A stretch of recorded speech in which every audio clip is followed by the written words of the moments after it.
सभी अध्यापक साथियों, इस पूरे परिसर को संचालित करने वाले सभी सम्माननीय संचालक मित्रों, मैं आप सभी का बहुत आभारी हूं। विशेष रूप से श्री कौशल किशोर जी का, जिन्होंने ये आयोजन किया और मुझे आपसे भारत और यूरोप की चिकित्सा पद्धतियों के बारे में बात करने का समय दिया। पिछले कुछ वर्षों से मैं भारत और यूरोप दोनों का अध्ययन करने का प्रयास कर रहा हूं। लगभग मुझे 10-12 वर्ष हो गए। इन 10-12 वर्षों में भारत और यूरोप के बारे में जो भी कुछ अध्ययन करने की मैंने कोशिश की, उसके लिए कुछ दस्तावेज जुटाए, कुछ डॉक्यूमेंट्स इकट्ठे किए, और वो दस्तावेज सिर्फ भारत से ही नहीं, यूरोप के भी कई देशों से लिए।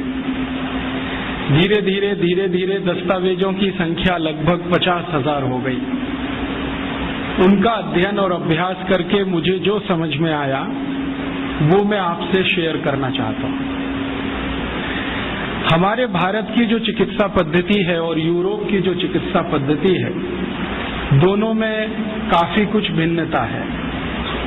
दोनों अलग अलग हैं, और ये भिन्नता जो है वो एक विशेष कारण से है, और वो कारण ये है कि भारत की जो प्रकृति है, भारत का जो पर्यावरण है, भारत का जो वातावरण है, वो यूरोप की प्रकृति, यूरोप के पर्यावरण और वातावरण से बिल्कुल अलग है। एक देश अगर पूर्व का है तो दूसरे पश्चिम के हैं। अगर गणित से कहें तो 180 डिग्री का अंतर है। ये जो भिन्नता है भारत में और यूरोप में, यही भिन्नता जीवन के हर क्षेत्र में है। भारत एक ऐसा देश है जिसको दुनिया में समशीतोष्ण जलवायु का देश माना जाता है। समशीतोष्ण का अर्थ होता है जहां ना ज्यादा बहुत गर्मी पड़े, ना ज्यादा बहुत सर्दी हो, ना ज्यादा बरसात हो, जो भी कुछ हो वो सब समान हो। गर्मी, सर्दी, बरसात, हेमंत, शिशिर, शरद, जो भी ऋतुएं आए, जो भी जलवायु हो, वो एक जैसी हो, समान हो, अति भी ना हो और कमी भी ना हो। ऐसे देशों को समशीतोष्ण कहा जाता है। भारत के बारे में दुनिया के सभी जो विशेषज्ञ हैं मौसम विज्ञान के, वो मानते हैं कि ये समशीतोष्ण देश है। यूरोप के बारे में सभी मौसम विज्ञानी कहते हैं कि यूरोप में 2 ही मौसम होते हैं, एक तो ठंड होती है और एक भयंकर ठंड होती है।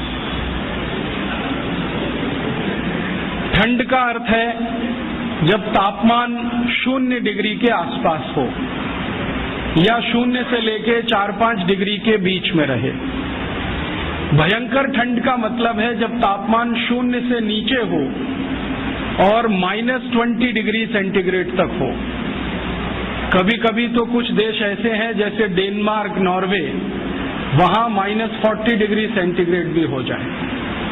अब जरा सोचिए, कोई देश ऐसे जहां पर न्यूनतम तापमान -40 हो जाए और कोई देश ऐसा जहां का अधिकतम तापमान +50 हो जाए, तो दोनों में जमीन आसमान का अंतर होगा।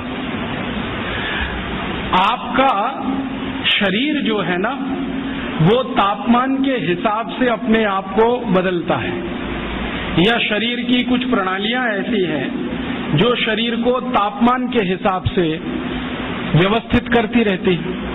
यूरोप के लोग एक ऐसे क्षेत्र में रहते हैं जहां बहुत सर्दी का उन्हें सामना करना पड़ता है, और सर्दी भी ऐसी होती है जिसमें 3-3 महीने लगातार बर्फ गिरती रहे, बर्फ सड़कों पर जमा रहे, खेतों में बर्फ पड़ी रहे, तालाबों में बर्फ ही बर्फ दिखाई दे, छतों पर बर्फ हो, गलियों में बर्फ हो, नालियों में बर्फ हो, हर जगह बर्फ। और वहां की सरकार का 3-4 महीने तक तो मुख्य कार्यक्रम ही ये है बर्फ को सड़कों से हटाना। उसके लिए बड़े बड़े बुलडोजर होते हैं, वो बुलडोजर रात दिन एक ही काम करते हैं। यूरोप में कभी भी आप जाएंगे तो सभी घरों में लगभग 2 दरवाजे होते हैं। एक तो सड़क पर खुलता है और एक छत पर खुलता है। ये सड़क वाला दरवाजा जब बंद हो जाता है तो छत वाला दरवाजा इस्तेमाल किया जाता है। कब बंद होता है? कभी कभी यूरोप में इतनी बर्फ पड़ जाती है कि सड़क पर दरवाजे की कुल ऊंचाई के बराबर बर्फ जम जाती है। गाड़ियां जो होती है ना, कारें, वो बर्फ के नीचे दब जाती हैं। फिर उनको निकालना बड़ा मुश्किल है और निकल आई तो स्टार्ट होना और भी मुश्किल है। ऐसे हाल उनके हर साल होते हैं। आप थोड़ी कल्पना करो, आप तो जयपुर में रहते हो, कभी कभी जयपुर का तापमान 0 डिग्री के आसपास आ जाता है। जब चुरू का तापमान 0 के आसपास हो तो जयपुर भी लगभग वैसा ही हो जाता है। आप जरा सोचो क्या हाल होता है। 15 दिन तक हमारे देश में कोई काम ही नहीं होता है, कभी कभी 20 दिन हो जाते हैं। जब भारत के कुछ पूर्वी और उत्तरी इलाकों का तापमान 5 डिग्री, 4 डिग्री, 6 डिग्री के आसपास आ जाए, हवाई जहाज उड़ना बंद कर देते हैं। 20-25 दिनों तक फ्लाइट्स कैंसिल होती हैं या पोस्टपोन होती रहती है। इतना फॉग होता है कि कुछ दिखाई नहीं देता है। 1 मीटर आगे का कुछ पता नहीं चलता है। गाड़ियां चलाना मुश्किल हो जाता है, हाईवे पर जाना मुश्किल हो जाता है। सरकार के कार्यालयों में काम करने वाले कर्मचारियों की संख्या आधी से भी कम हो जाती है। स्कूल कॉलेजों की उपस्थिति घट जाती है। घरों में मैंने देखा है कि सब काम ठप पड़ जाते हैं। बस एक कोयले की अंगीठी जलाओ या हीटर जलाओ, उसके चारों तरफ बैठकर तापते रहो और भगवान से प्रार्थना करते रहो कि ये ठंड कब जाए कब जाए। ये तो थोड़े समय के लिए होता है भारत में, मुश्किल से 15-20 दिन, तब हमारा ये हाल हो जाता है। तो जरा यूरोप की कल्पना करो जहां महीनों महीनों यही हाल होता है। ये भिन्नता है हमारे में और यूरोप में, और ये भिन्नता किसी मनुष्य की बनाई हुई नहीं है, प्रकृति की दी हुई है, प्रकृति की पैदा की हुई भिन्नता है। एक और भिन्नता है, हमारे भारत के बारे में सारी दुनिया के मौसम विज्ञानी एक बहुत बड़ी बात करते, जो शायद आप जानते हो तो अच्छा है, नहीं तो हमेशा याद रखें इसको। दुनिया के सभी मौसम विज्ञानी कहते हैं कि पूरी दुनिया में, पूरे विश्व में 16 तरह की जलवायु है, 16 तरह के मौसम है। इनको तकनीकी भाषा में 16 क्लाइमेट जोन्स कहा जाता है। और सारे मौसम विज्ञानी कहते हैं कि दुनिया में 200 देश हैं, इनमें अलग अलग ये 16 तरह की जलवायु है या 16 तरह के मौसम है, लेकिन भारत अनोखा ऐसा देश है जहां सारी की सारी 16 जलवायु एक साथ मिलती है। हाँ, और भारत को छोड़ दुनिया के मौसम विज्ञानी कहते हैं कि मौसम के हिसाब से, पर्यावरण और प्रकृति के हिसाब से दुनिया में कोई विशेष देश है, यूनिक है, तो वो ये भारत देश है। ये क्लाइमेट जोन्स पता है कैसे होते हैं? टेम्परेचर के हिसाब से फिक्स किए जाते हैं। एक टेम्परेचर मान लिया 0 डिग्री से 10 के बीच में, दूसरा मान लिया 10 से 20 के बीच में, तीसरा 20 से 30 के बीच में, चौथा फिर उसके आगे, फिर 0 के नीचे। इस तरह से फिक्स किए गए हैं क्लाइमेट जोन्स। तो सब मौसम विज्ञानी कहते हैं कि भारत में लगभग सभी तरह के क्लाइमेट जोन्स हैं।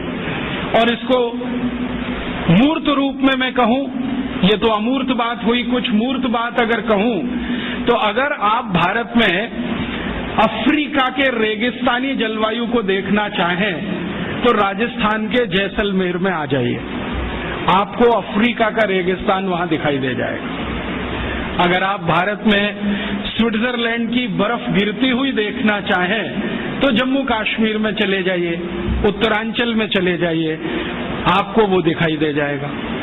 अगर आप इस भारत में धूल भरी आंधियां जो कभी चला करती हैं ब्राजील में, मैक्सिको में, साल के कुछ महीने, वो देखना चाहें तो उत्तर और मध्य भारत के बहुत सारे स्थानों पर दिखाई दे जाएंगे। जो आप भारत में भयंकर बारिश का कोई क्षेत्र देखना चाहें, जैसे अमेजन के आसपास का है लैटिन अमेरिका में, तो वो भारत में आपको कर्नाटक में मिलेगा, गोवा में मिलेगा, जहां साल में 8 महीने बारिश होती रहती है। और साल के 3 महीने तो ऐसी बारिश होती है कि पानी रुकता ही नहीं है। कर्नाटक में एक इलाका है जिसको कुर्ग कहते हैं, वहां 3 महीने बारिश ऐसी होती है कि रुकेगी नहीं, हल्की हो जाएगी, तेज हो जाएगी, हल्की हो जाएगी, तेज हो जाएगी। ऐसा ही वातावरण ब्राजील में है, मैक्सिको में है, अमेजन नदी के आसपास के जो जंगल है ना, जिनको रेन फॉरेस्ट कहा जाता है दुनिया में, वो अगर भारत में देखना हो तो गोवा है, कुर्ग है कर्नाटक का, थोड़ा बहुत इलाका हो तो चेरापूंजी चले जाओ, बंगाल आसाम के आसपास आ जाओ। और अगर भयंकर सूखे वाला देखना हो, जहां साल में 2 इंच भी बारिश ना हो, तो वो देखना हो तो गुजरात चले जाओ। कच्छ नाम का एक जिला है जहां मुश्किल से 2 इंच बारिश होती है। वैसे तो राजस्थान में भी कुछ जिले हैं, लेकिन इस बार उन्होंने रिकॉर्ड तोड़ दिए 100 साल पुराने। मैं कहना ये चाहता हूं कि कोई भी मौसम आपको देखना है तो भारत में उपलब्ध है। मैं पिछले 7-8 वर्षों से राजस्थान आता हूं। थोड़ा माइक्रो लेवल पे मैंने देखा तो भारत के सारे मौसम राजस्थान में भी उपलब्ध है। भयंकर ठंड, चुरू जिंदाबाद, भयंकर गर्मी, उसके लिए भी चुरू जिंदाबाद, +50 चला जाएगा। बहुत बारिश देखनी हो तो कोटा और आसपास देख लो, बिल्कुल सूखा देखना हो तो जैसलमेर और बीकानेर की तरफ चले जाओ। माने भारत तो दुनिया में और भारत में राजस्थान, ये है कुछ हमारे देश के बारे में अलग बात जो यूरोप में नहीं है। यूरोप में कोई 2 देश ऐसे नहीं है जहां पर एक साथ आपको सभी मौसम दिखाई दें। इसलिए यूरोप वाले कुछ मामलों में बहुत गरीब हैं, और उनकी गरीबी यही है कि मौसम उनको अनुकूल नहीं मिला है। अब मौसम की प्रतिकूलता है वहां पर, भयंकर प्रतिकूलता है। उसी प्रतिकूलता में वो बेचारे हजारों साल से जिंदा हैं, तो उनको जिंदा रहने के लिए 2 तरह के संघर्ष करने पड़ते हैं।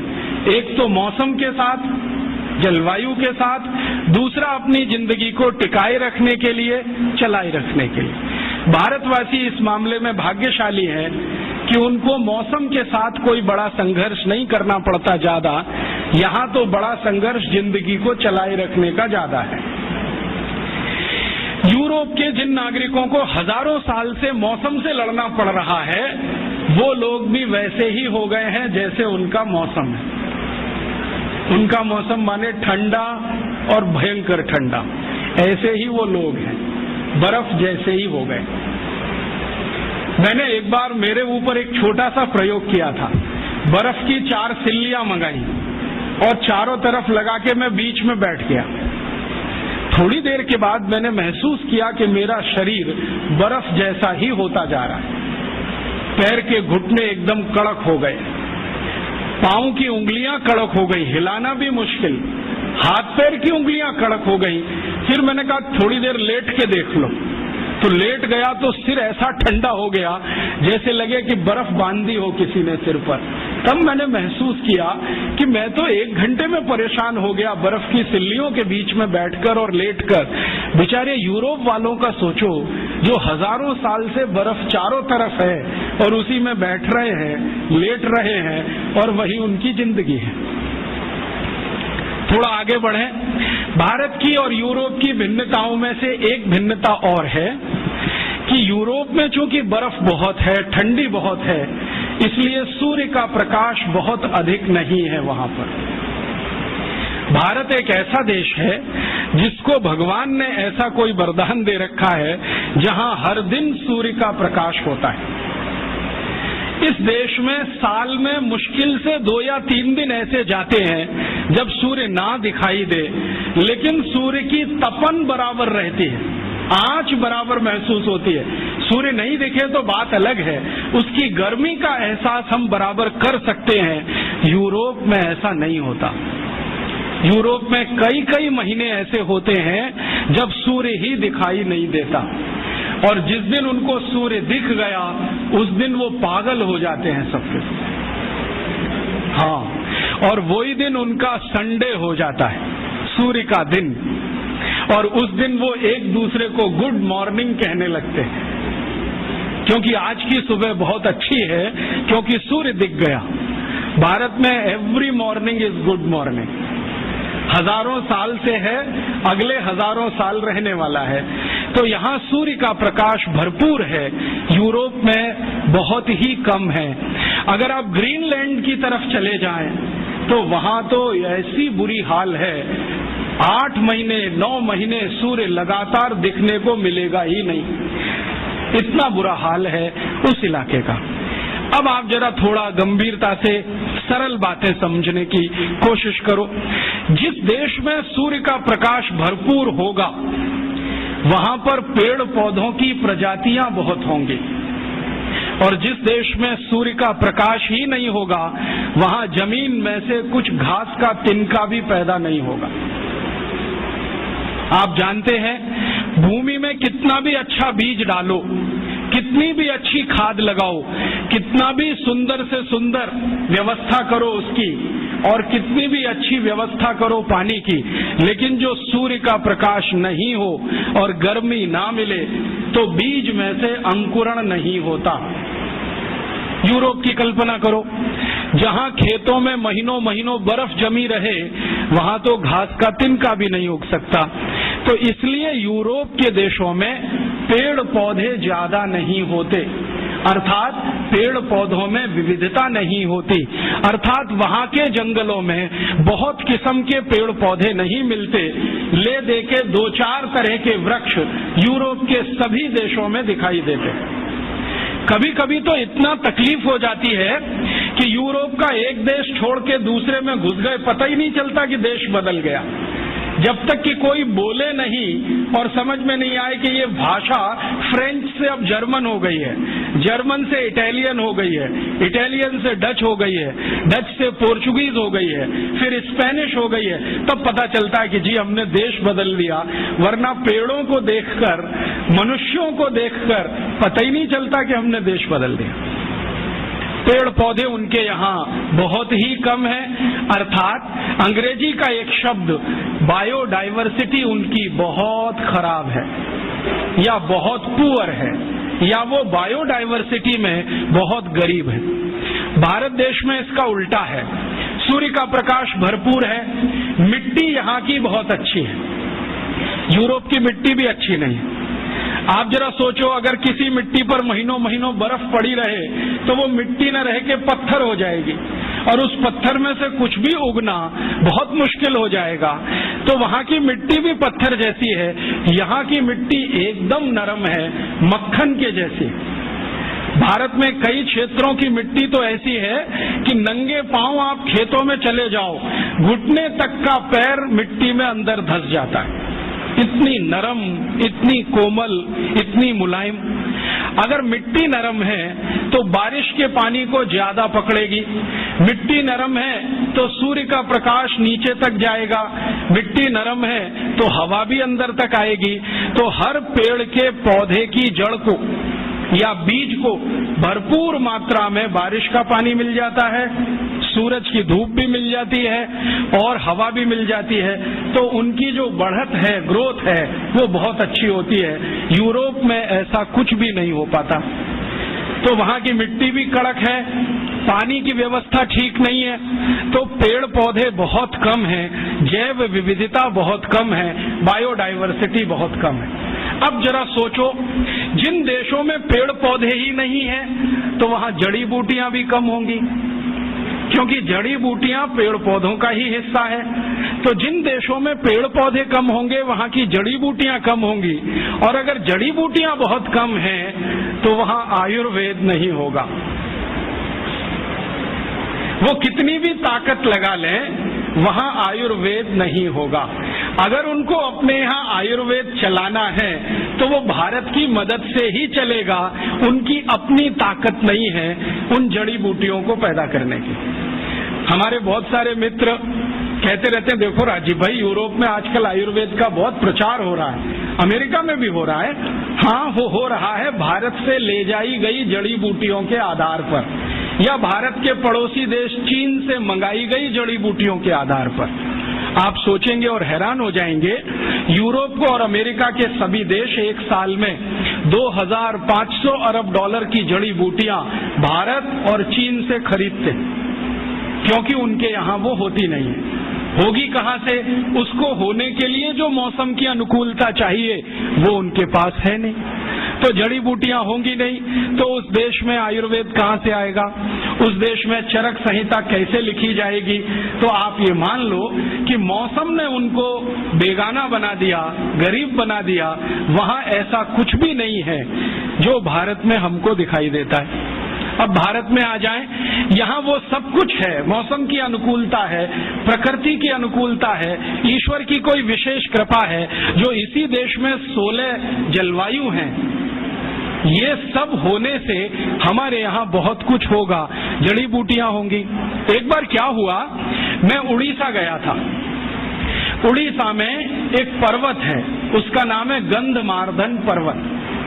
इसका जिक्र हमारे रामचरितमानस में भी है, वाल्मीकि रामायण में भी है, और सबसे अच्छा सुंदर वर्णन इसका रघुवंशम में है, कालिदास ने किया है, गंधमार्दन पर्वत। तो जहां ये गंधमार्दन पर्वत उड़ीसा में है, मैं वहीं गया था। जिस गांव में है उसी गांव में गया, और वहां मेरी एक सभा हुई थी। मैंने उस गांव के सरपंच को पूछा कि भाई ये गंधमार्दन पर्वत बड़ा मशहूर है, भारत के शास्त्रों में इसका बहुत वर्णन है, जरा बताओ इसकी विशेषता क्या है? तो उसने कहा कि साहब इसकी एक विशेषता ये है कि इस एक पर्वत पर 16,000 जड़ी बूटियां हैं। मैंने कहा नाम मालूम है? उसने कहा 16,000 के तो नहीं मालूम है, 500-600 के तो बता सकता। फिर मैंने कहा किसको मालूम है? तो कहता मेरे दादाजी को 1000-1200 का मालूम है। दादाजी के दादाजी मिल गए तो शायद 2-2.5 हजार का मालूम हो जाएगा। लेकिन एक ही गांव के छोटे से एक पर्वत पर 16,000 जड़ी बूटियां। तो मैं वहीं नजदीक में एक जिला है, वो जिले का नाम है कालाहांडी, भवानीपट्टनम उसका जिला केंद्र है। दौड़कर गया और वहां के जितने भी बॉटनी के प्रोफेसर थे सबको मैं मिला। तो उन्होंने कहा हाँ ये बात सही है। एक एक प्रोफेसर बोलता है कि मैंने लिस्टिंग किया है, तो कोई प्रोफेसर के पास 2,500 जड़ी बूटियों का लिस्टिंग है, किसी के पास 3,000 का है। एक प्रोफेसर ने कहा मैं 40 साल से काम करता हूं, उनके पास कुछ 7-7,500 जड़ी बूटियों की लिस्ट है। क्या क्या गंधमार्दन पर मिलता है, और उनकी इच्छा है कि मैं सबका लिस्टिंग करूं 16,000 का। लेकिन वो कहते हैं कि शायद 2 जन्म इसमें लग जाएंगे, एक जन्म में ये होने वाला नहीं है। आप सोचो, गंधमार्दन पर्वत एक भारत के जिले के एक गांव के नजदीक का छोटा सा पहाड़, वहां पर इतनी जड़ी बूटियां, तो संपूर्ण भारत का जो मुकुट है हिमालय, उसकी कल्पना करो। भारत के बहुत सारे पादप विशेषज्ञ, पौधों के विशेषज्ञों से मैं मिला हूं, तो उनका कहना है कि राजीव भाई कम से कम 84-85 हजार जड़ी बूटियां तो हिमालय में मिल ही जाएंगी। मैंने पूछा अधिक से अधिक कितनी बताओ? तो उनका वो अभी कैलकुलेशन संभव नहीं है, हमारी इमेजिनेशन काम नहीं करती, कल्पना शक्ति काम नहीं करती। एक बार मैंने सोचा कि संपूर्ण भारत देश के 10 करोड़ विद्यार्थियों को एक बड़े प्रोजेक्ट पे लगा दिया जाए कि तुम्हारे गांव और आसपास में जितनी जड़ी बूटियां हैं उनकी लिस्ट बनाओ, तो शायद 2-4 साल में पूरी लिस्ट बनकर आ जाए। लेकिन 10 करोड़ विद्यार्थी इसमें लगे तो ऐसे ही नहीं आएगी। कितना बड़ा काम है जो अभी तक करने के लिए बाकी पड़ा है, और हमें इसका अंदाजा नहीं है। शायद इसलिए नहीं कि भगवान ने भरपूर दे दिया है, तो हमें स्केयरसिटी का अंदाजा नहीं है। ये जो यूरोप और अमेरिका वाले हैं जिनको कुछ मिला नहीं है, वो तड़पते हैं, फड़फड़ाते हैं, और वो रोज भारत सरकार पर आकर ऐसे दबाव डालते हैं कि भारत के कानूनों में संशोधन कर दो और हम ये हिमालय की सब जड़ी बूटी खोद कर ले जाएं, भारत के पहाड़ों से जितना मिले वो ले जाएं, ऐसी व्यवस्था कर दो। और इसी व्यवस्था के लिए उन्होंने गेट करार नाम का एक अंतर्राष्ट्रीय समझौता भारत से करा लिया है, जिसमें से रास्ते खुल जाएं ताकि भारत की बेशकीमती जड़ी बूटियां बिना किसी अवरोध के भारत के बाहर चली जाए। वो तड़पते हैं और इतने सारे रिसर्चर्स वहां से आते हैं यूरोप और अमेरिका से, वो एक ही बात के लिए यहाँ काम करते हैं, किस इलाके में क्या क्या जड़ी बूटियां हैं, कौन कौन से क्षेत्र में क्या क्या मिलता है। अब उन्होंने एक नया रास्ता निकाला है। भारत सरकार कुछ ऐसे मूर्खता के काम करती है, उनमें से एक काम है फॉरेन फंड से एनजीओज चलाना। विदेशी पैसा लिया और एक ट्रस्ट बना लिया, एक संस्था बना ली, एक एनजीओ बना लिया। तो ये जो विदेश में बैठे हुए लोग हैं ना, वो उन एनजीओज को थोड़ा डोनेशन देते हैं और कहते हैं बताओ तुम्हारे इलाके में क्या क्या है। ये मूर्ख लोग यहाँ थोड़े पैसे के लालच में सूची की सूचियां बनाते हैं और यूरोप और अमेरिका को भेजते जाते हैं कि यहाँ ये है, यहाँ ये है, यहाँ ये है, और उनको ये धीरे धीरे पता चल रहा है और धीरे धीरे वो भारत सरकार की बाहों उमेट रहे हैं। चीन इस मामले में थोड़ा होशियार है। चीन की सरकार अपनी जड़ी बूटियों के क्षेत्र में विदेशियों को प्रवेश नहीं करने देते। वो कहते हैं जो रिसर्च करेंगे वो हम करेंगे, परिणाम भी हम पहले जानेंगे, जरूरत पड़ेगी तो तुम्हें बताएंगे, नहीं तो जरूरी नहीं है कि तुम्हें सभी परिणाम बताएं। वो थोड़े होशियार हैं। हमारे देश के नेता उनसे थोड़े ज्यादा मूर्ख हैं। किसी भी विदेशी को बुलाएंगे, आओ दरवाजा खुला है, जो तुम्हें चाहिए सब लूट के ले जाओ। जैसे वो जहांगीर था ना 400 साल पहले, ईस्ट इंडिया कंपनी को दरवाजा खोल के बुला लिया, वही जहांगीरों के मानस पुत्र आज भी इस देश में है। आ जाओ, किसी का भी स्वागत है। भारत एक धर्मशाला है, सराय जैसा है। हमने ग्लोबलाइजेशन कर दिया, लिबरलाइजेशन कर दिया, जो तुम्हें चाहिए सब ले जाओ। अब मुश्किल क्या हो रही है कि जब बहुत रेयर माने बेशकीमती जड़ी बूटियों पे कहीं काम होता है तो पता चले वो भारत में नहीं है, कनाडा में है, पता चले भारत में नहीं है, जर्मनी में है, पता हुआ भारत में नहीं है, अमेरिका में है। और उनके जर्नल्स जब आते हैं तो वो पता करते हैं, हमको जानकारी देते हैं कि हमने तो इस पर पेटेंट ले लिया और हम यहाँ ठगे से बैठे हुए रह जाते हैं। अमेरिका ने हल्दी पर पेटेंट करा लिए, नीम पर पेटेंट करा लिए, काली मिर्च पर पेटेंट करा लिए, जीरे पर करा लिए, अजवाइन पर करा लिए, और तो और इडली बनाने के प्रोसेस पर पेटेंट हो गए, सांभर बनाने के प्रोसेस पेटेंट हो गए। हम यहाँ ठगे ठगे से देख रहे हैं।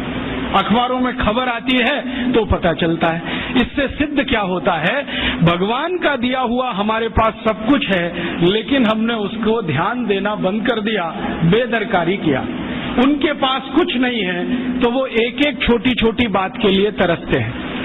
अब ये जो भिन्नता है भारत और यूरोप में, क्योंकि सूर्य वहां कम है और यहाँ बहुत ज्यादा है।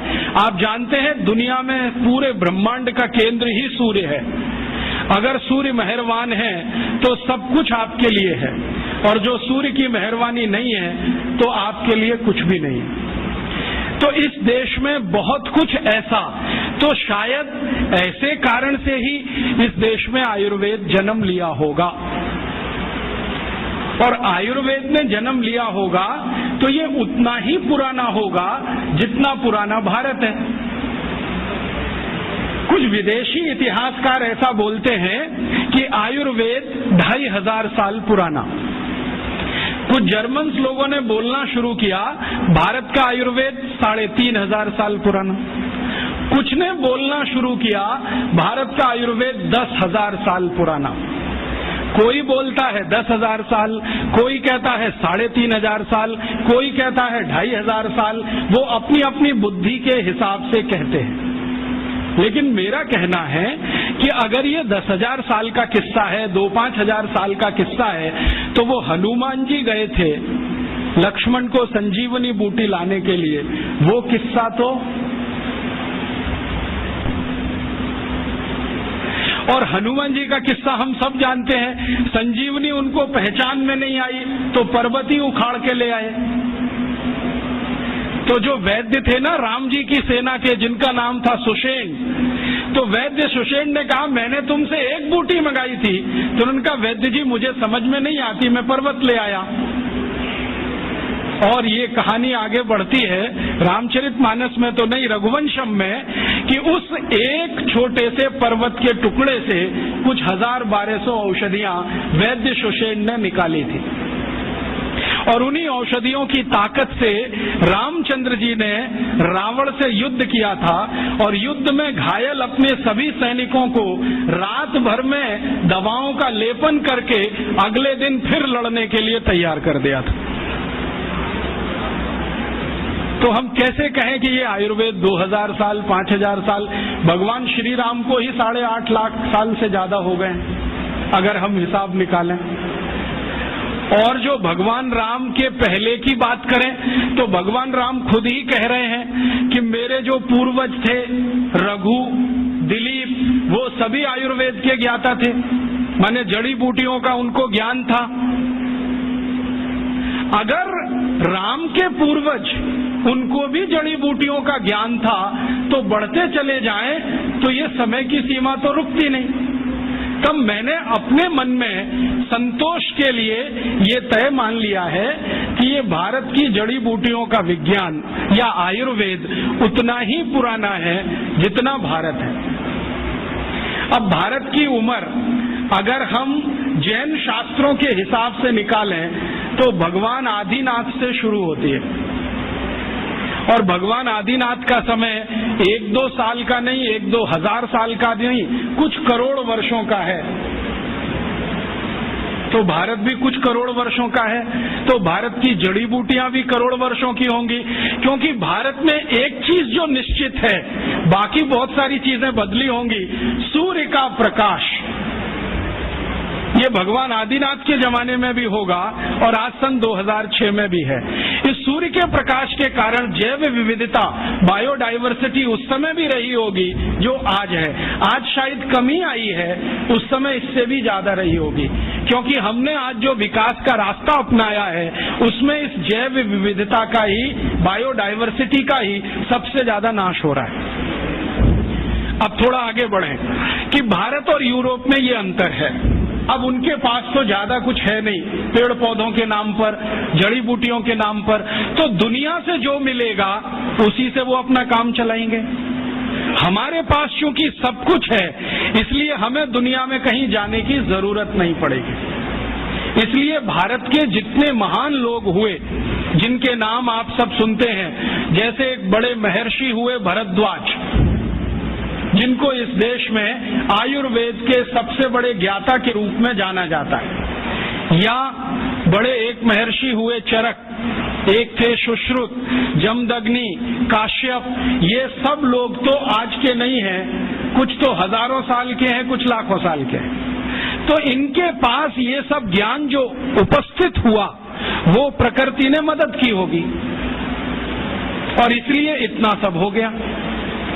अब वहां पर यूरोप में तो ये कुछ है नहीं, तो वहां किस तरह की चिकित्सा आई होगी, एक उदाहरण देता हूं। ये जो आधुनिक चिकित्सा है, मॉडर्न मेडिसिनल सिस्टम, जिसका पर्यायवाची इस समय है एलोपैथी, इस एलोपैथी का जनक माना जाता है एक ग्रीक व्यक्ति हिप्पोक्रेटिस। आप जानते हैं उसकी फिलॉसफी क्या है? मैंने हिप्पोक्रेटिस की बायोग्राफी पढ़ी, ऑटोबायोग्राफी, जो उसने ग्रीक में लिखी थी। बाद में अंग्रेजी हुआ, फ्रेंच हुआ, कई भाषाओं में तर्जुमा हुआ, ट्रांसलेशन हुआ, कई लोगों ने उस पर टिप्पणियां लिखी हैं। उसकी फिलॉसफी जरा सुनिए। वो ये कहता है कि शरीर में कोई रोग आ गया तो अब इसको दूर करने का एक ही उपाय है कि आपका जो रक्त है ना, ये प्रदूषित हो गया, इसको निकाल दो शरीर से, इसको निकाल दो। इसके अलावा कुछ और मालूम ही नहीं उसको कि कुछ कर सकते हैं क्या। तो उसने ले दे के एक सिद्धांत बनाया कि आपको बुखार हो गया तो रक्त प्रदूषित हो गया, इसको निकाल दो। आपको जुकाम हो गया, रक्त प्रदूषित हुआ, इसको निकाल दो। आपको फोड़ा हो गया, रक्त प्रदूषित हुआ, इसको निकाल दो। माने जो भी कुछ है वो निकाल दो, ठीक है। और यही शायद हिप्पोक्रेटिस के वंशज हैं जो आज किसी का गर्भाशय निकाल देते हैं, किसी का गॉल ब्लैडर निकाल देते हैं, किसी की किडनी निकाल देते हैं, किसी का कुछ भी निकाल देते हैं।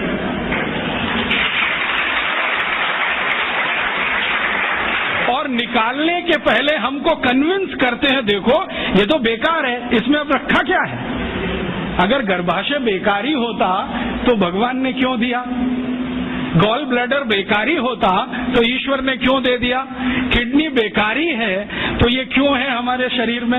अगर सब कुछ ही बेकार है तो ये शरीर को ही काट काट के फेंक दो, इसको रखने की क्या जरूरत है? ये सब हिप्पोक्रेटिस के पुत्र हैं, उसी को अपना वंशज मानते हैं। हिप्पोक्रेटिस क्या कहता था? कुछ बीमारी हुई रक्त निकालो, वो तो बेचारा रक्त तक सीमित था। इन्होंने इतना विकास कर लिया है कि अब कुछ भी निकाल दो।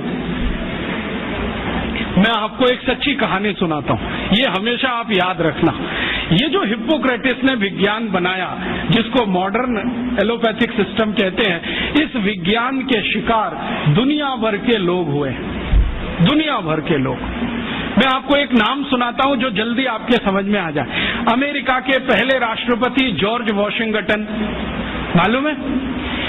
ये बेचारे बड़े सीधे साधे व्यक्ति थे, बड़े मेहनती थे। इन्होंने अमेरिका को इंग्लैंड की गुलामी से आजाद कराने में बहुत काम किया, बहुत काम किया। और अमेरिका की प्रजा ने उनके काम को देखते हुए उनको पहला राष्ट्रपति बनाया। अमेरिका की आजादी आई लगभग 1779 के आसपास और पहले राष्ट्रपति बने जॉर्ज वॉशिंगटन। आपको मालूम है जॉर्ज वॉशिंगटन की मृत्यु कैसे हुई? हिप्पोक्रेटिस सिद्धांत अपना के। क्या हुआ, वो जब राष्ट्रपति हो गए ना तो एक बार उनको बुखार आ गया, कुछ वायरल इन्फेक्शन हुआ होगा। तो वो तो हिप्पोक्रेटिस के पक्के चेले थे। उन्होंने कहा, अरे मेरे गुरु ने कहा है कि रक्त प्रदूषित हो गया। तो अब बुलाया उन्होंने एक डॉक्टर को, कहा कि मेरे शरीर से दूषित रक्त निकालो। तो वो एक आया डॉक्टर और उनकी दोनों नसें काट गया, दोनों हाथ की नसें काट दी, लेफ्ट और राइट ये वाली। अब नसें कट गई तो खून भल भल भल भल निकलना शुरू, रात भर निकलता रहा। सवेरे वो डॉक्टर जब आया देखने के लिए तो जॉर्ज वॉशिंगटन मरे हुए मिले। ये कहानी है हिप्पोक्रेटिस सिद्धांत की। जॉर्ज वॉशिंगटन मर गए इस हिप्पोक्रेटिस के चक्कर में कि खून तुम्हारा खराब हुआ है, काट के निकाल दो। अब इनको पता तो है नहीं कि खून बनाना कैसा, काट के निकालना आता है। और ये तो मैंने एक कहानी सुनाई आपको, जॉर्ज वॉशिंगटन जैसे हजारों राजा यूरोप में, ग्रीस में इसी सिद्धांत के शिकार हुए। एक राजा था, बहुत पुरानी कहानी बताता हूं, 4वीं शताब्दी की, क्लॉडियस रोम का, वो भी इसी चक्कर में मरा। उसको भी कुछ बुखार आया और उसके डॉक्टर ने आके नस काट दी, उसकी पैर की भी हाथ की भी, कि खून निकल जाने दो सारा, ये खून निकल गया तो अच्छा हो जाएगा। क्लॉडियस मर गया। डेमोस्थनीज एक बड़ा राजा, वो मर गया। एशुनियस मर गया। ऐसे एक नहीं 1,500-2 हजार से ज्यादा राजा इसी चक्कर में मर गए। ये है मॉडर्न एलोपैथिक सिस्टम। इसने सारी दुनिया को ये सिखाया है कि देखो साइंटिफिक यही है, जो भी है निकालो निकालो, खून है तो निकालो, किडनी है तो निकालो, गॉल ब्लैडर है तो निकालो, ऐसा ये सिस्टम है। अब भारत में क्या है? भारत में तो ये चलने वाला नहीं है और चलाने की जरूरत नहीं है, क्योंकि हमको अगर ये पता है कि बुखार आ गया तो बुखार आने का कारण हमें मालूम है, और अगर कारण मालूम है तो औषधि जिंदाबाद है। एक नहीं 84,000 औषधि है, कोई ना कोई काम करेगी उस पर। तो भारत में जब बुखार आता रहा तो औषधियां दी जाती रही, जड़ी बूटियां दी जाती रही और हम ठीक होते रहे। इसलिए हमको कभी काट पीट के रक्त निकालने की जरूरत नहीं पड़ी। हमने रक्त निकाला युद्ध के मैदानों में, ये नहीं कि ब्लेड काट के अपने ही शरीर से। और हमारे यहाँ किस तरह का सिस्टम रहा होगा। अभी तो आप पहले तो ये मानते थे, मेरे जैसे लोग जो आधुनिक शिक्षा में से पढ़कर निकले हैं, कि ये जो रामचरितमानस है या राम की कथा है, ये सब कल्पना है। और हमारे देश में ये जो वामपंथी लोग हैं ना, लेफ्टिस्ट, वो बहुत चिल्लाते हैं इसमें क्या धरा है, ये तो सब कपोल कल्पना है। लेकिन अभी उन्हीं के मालिकों ने, यूरोप और अमेरिका के बड़े वैज्ञानिकों ने जो नासा में काम करते हैं, उन्होंने सिद्ध किया है कि ये सब सत्य है। आपको मालूम है, थोड़े दिन पहले नासा ने कुछ फोटोग्राफ्स रिलीज किए और वो फोटोग्राफ्स भारत के भगवान श्री राम के बनाए हुए समुद्र सेतु के बारे में है। मेरे पास भी वो आए हैं। मेरा एक दोस्त नासा में काम करता है, उसने कहा मैं तुम्हें भी भेजता हूं। बहुत सुंदर फोटोग्राफ्स हैं, सैटेलाइट से उतारे गए हैं, कैमरे से नहीं। और उन फोटोग्राफ से पता चलता है कि आज से इतने लाख वर्ष पहले श्री राम जी ने लंका जाने के लिए पुल बनाया था। वो पुल आज भी सुरक्षित है। बस इतना ही अंतर है कि पहले वो समुद्र के ऊपर था, अब समुद्र में नीचे है। नीचे कैसे चला गया? हो सकता है पिछले कुछ लाख वर्षों में 2-4 हजार बार सुनामी आ गया हो, और सुनामी आता है तो मंजिलों मंजिलों बिल्डिंग डूब जाती है, तो ये पुल भी डूब गया हो। लेकिन डूबने के बाद भी वो टूटा नहीं है, सुरक्षित है। और फोटोग्राफ्स बताते हैं और वो साफ दिख रहा है। मेरे पास दुर्भाग्य है कि एलसीडी प्रोजेक्टर में ही नहीं आपको दिखाता, मेरे लैपटॉप में ये सभी फोटोग्राफ्स हैं। वो बताता है फोटोग्राफ्स की पत्थर है ना, उनको कीलों से जोड़ा गया है। कीले होते हैं, और कीले इस मेटल के हैं जो लाखों साल में भी पानी में रह के क्षरण नहीं हुए। कहीं कहीं पत्थर के बीच में चूना लगाया गया है, वो साफ दिखता है। सीमेंट कहीं नहीं है, क्योंकि सीमेंट था भी नहीं। तो चूने और कीले से जोड़े हुए पत्थर अभी तक सुरक्षित हैं, टूटे नहीं है। और उससे भी बड़ी बात यह है कि उस पूरे पुल पर क्रैक नहीं है, कहीं भी एक क्रैक भी नहीं है। हम सीमेंट की अच्छी से अच्छी बिल्डिंग बनाते हैं और आरसीसी का लेंटर डालते हैं, 2-4 साल में ही क्रैक्स आ जाते हैं, लेकिन उसमें कोई क्रैक भी नहीं है। और उसकी एक और बड़ी विशेषता है कि वो पुल जो है ना, जेड शेप में है पूरा। जेड बनाते ना अंग्रेजी का, ऐसे है पुल। अभी जो पुल बनते हैं वो स्ट्रेट लाइन होती है, एक सीधी रेखा में दीवार खड़ी करते हैं तो डैम बन जाता है, वही पुल जैसा हो जाता है डैम की दीवार। वो जो है ना, ऐसे बनाया गया। क्यों? शायद इसलिए कि समुद्र के पानी का प्रेशर बहुत होता हो, तो उस प्रेशर को इक्वली डिस्ट्रीब्यूट करना हो, तो ये शेप सबसे अच्छा है। क्योंकि इसमें कई दीवार आ जाएंगी, हर दीवार पर प्रेशर डिस्ट्रीब्यूट हो जाएगा, तो उसकी लाइफ बढ़ जाएगी। इतनी अकल हिंदुस्तान के लोगों को आज से 8-8.5 लाख साल पहले थी। और जानते हैं इस पुल का डिजाइनर कौन? नल और नील, माने the great great construction engineer Nal और नील, दोनों ने बना दिया पुल। और अब नासा कहता है कि दुनिया को पुल बनाने की टेक्नोलॉजी शायद भारत से ही गई होगी, क्योंकि इसके पहले दुनिया में कोई पुल बना था, उसका कोई रिकॉर्ड नहीं मिलता। तो अब उस पुल पर से जाकर राम की सेना वापस आई। नल और नील और राम का एक संवाद है रघुवंशम में। नल नील कह रहे हैं कि हम पुल बना देंगे, आप परेशान मत होइए, पत्थर की मदद से बना देंगे। राम पूछ रहे हैं ये समुद्र के पानी में पत्थर तैरेंगे कैसे? उन्होंने कहा वो आपकी चिंता नहीं, हमारी है, क्योंकि हाइड्रोलिक्स हम समझते हैं, आप नहीं समझते। हाँ, वो ऐसे ही बोलते हैं। तो रघुवंशम में तो वो बराबर बात करते हैं। रामचरितमानस में तो सभी पात्र जो है ना, राम को भगवान मानते हैं, इसलिए बात ही नहीं करते। वाल्मीकि रामायण में, कंब रामायण में, रघुवंशम में सभी पात्र बराबर बात कर रहे हैं, क्योंकि वो सहयोगी हैं। तो वो राम को समझा रहे हैं कि इसकी चिंता आप मत करो, हम कर देंगे। राम पूछ रहे हैं तुम्हारे पास तकनीकी क्या है? तो उन्होंने कहा हम पहले नाव डुबोएंगे, पत्थर ले लेके नावों को डुबोएंगे, डूबते डूबते वो ऊपर तक आएगी, तब कंस्ट्रक्शन शुरू करेंगे। कितना दिन लगेगा? उन्होंने कहा जो लगे सो लगे, लेकिन पुल बना देंगे। तो राम जी पूछ रहे हैं कि ये पुल बनेगा तो जाएंगे तो सही, लौट के आएंगे कि नहीं?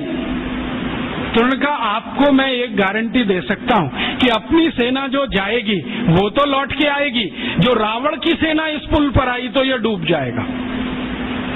कैसे डूब जाएगा? तो वो कह रहे हैं कि हमने इसका जो हिसाब निकाला है ना पूरा, आपकी सेना में तो सब बानर हैं। हाँ, और बानर जब चलते हैं ना तो मिनिमम प्रेशर डालते हैं जमीन पर,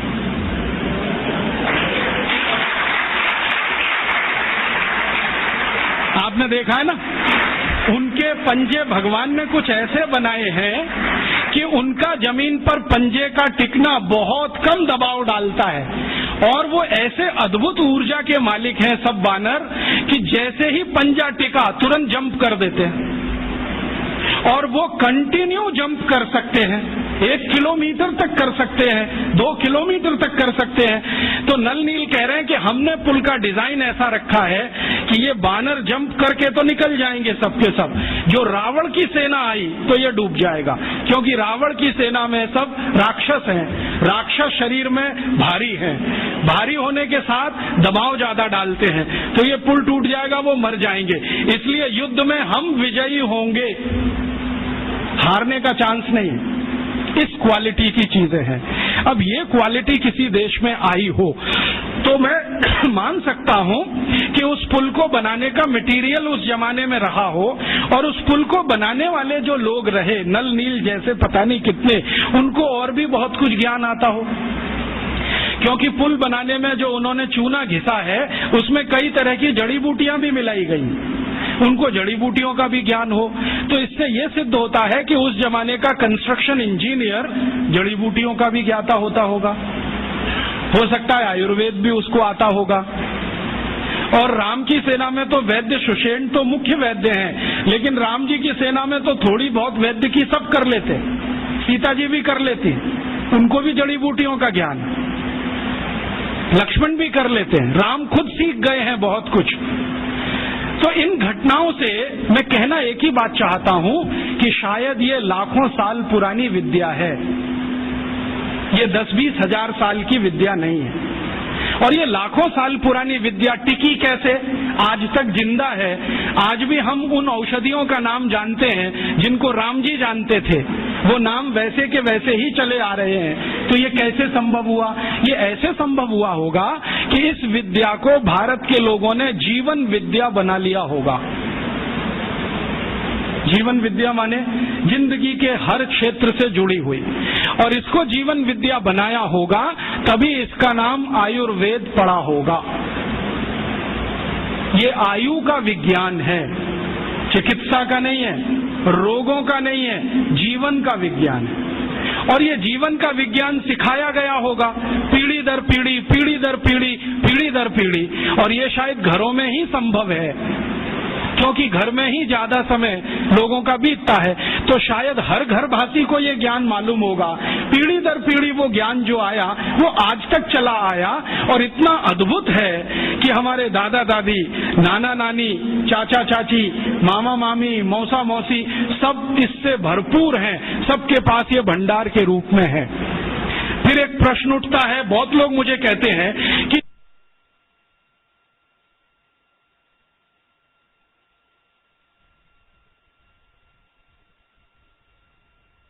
हमारे यहाँ लाखों साल ऐसे चला आया परंपरा से, तो पिछले 1000 साल में ये डूब कैसे गया? इसका महत्व कैसे कम हो गया? कारण क्या रहा इसका? इसका कारण एक कहानी है। अंग्रेज आ गए, अंग्रेजों से पहले फ्रांसीसी आए, उनसे पहले पुर्तगाली आए, पुर्तगालियों से पहले मुगल आए, उनसे पहले हूण आए, शक आए, सबने लूटा इस देश को। और जो बाहर से आया हुआ लुटेरा होता है ना, उसका एक ही धर्म है कि वो यहाँ से जो भी कुछ है लूट कर ले जाए, और वो यहाँ से जो भी कुछ लूट कर ले जाए उसके लिए आवश्यक है कि जिसका वो धन और संपत्ति है वो उसको लूटने के लिए छोड़े। तो हमने शायद ये लूटने के लिए छोड़ा होगा और उन्होंने इसको लूट लिया होगा। हमने इसको लूटने के लिए क्यों छोड़ा होगा? कोई तो कारण होगा इसके पीछे। तो बहुत दिनों से सोचते सोचते मैं एक नतीजे पे पहुंचा हूं कि शायद एक कारण ये रहा हो कि हमने प्रकृति की दी गई इस संपदा को अपने पास इतनी अधिक मात्रा में उपलब्ध होने पर मान लिया कि हम तो सुरक्षित हैं। जैसे घर में बहुत सारा धन धान्य हो ना तो गरीबी की कल्पना नहीं आती, घर में बहुत सारा पैसा हो ना तो बेरोजगारी की कल्पना नहीं आती, घर में सब कुछ भरा पूरा हो तो अभाव का जीवन क्या होता है पता ही नहीं है। तो यहाँ सब भरा पूरा था, हमें कल्पना ही नहीं थी कि एक दिन ये लुटते लुटते इतना कम हो सकता है कि हमारे लिए विदेशों से लाना पड़े। ये एक कारण रहा हो।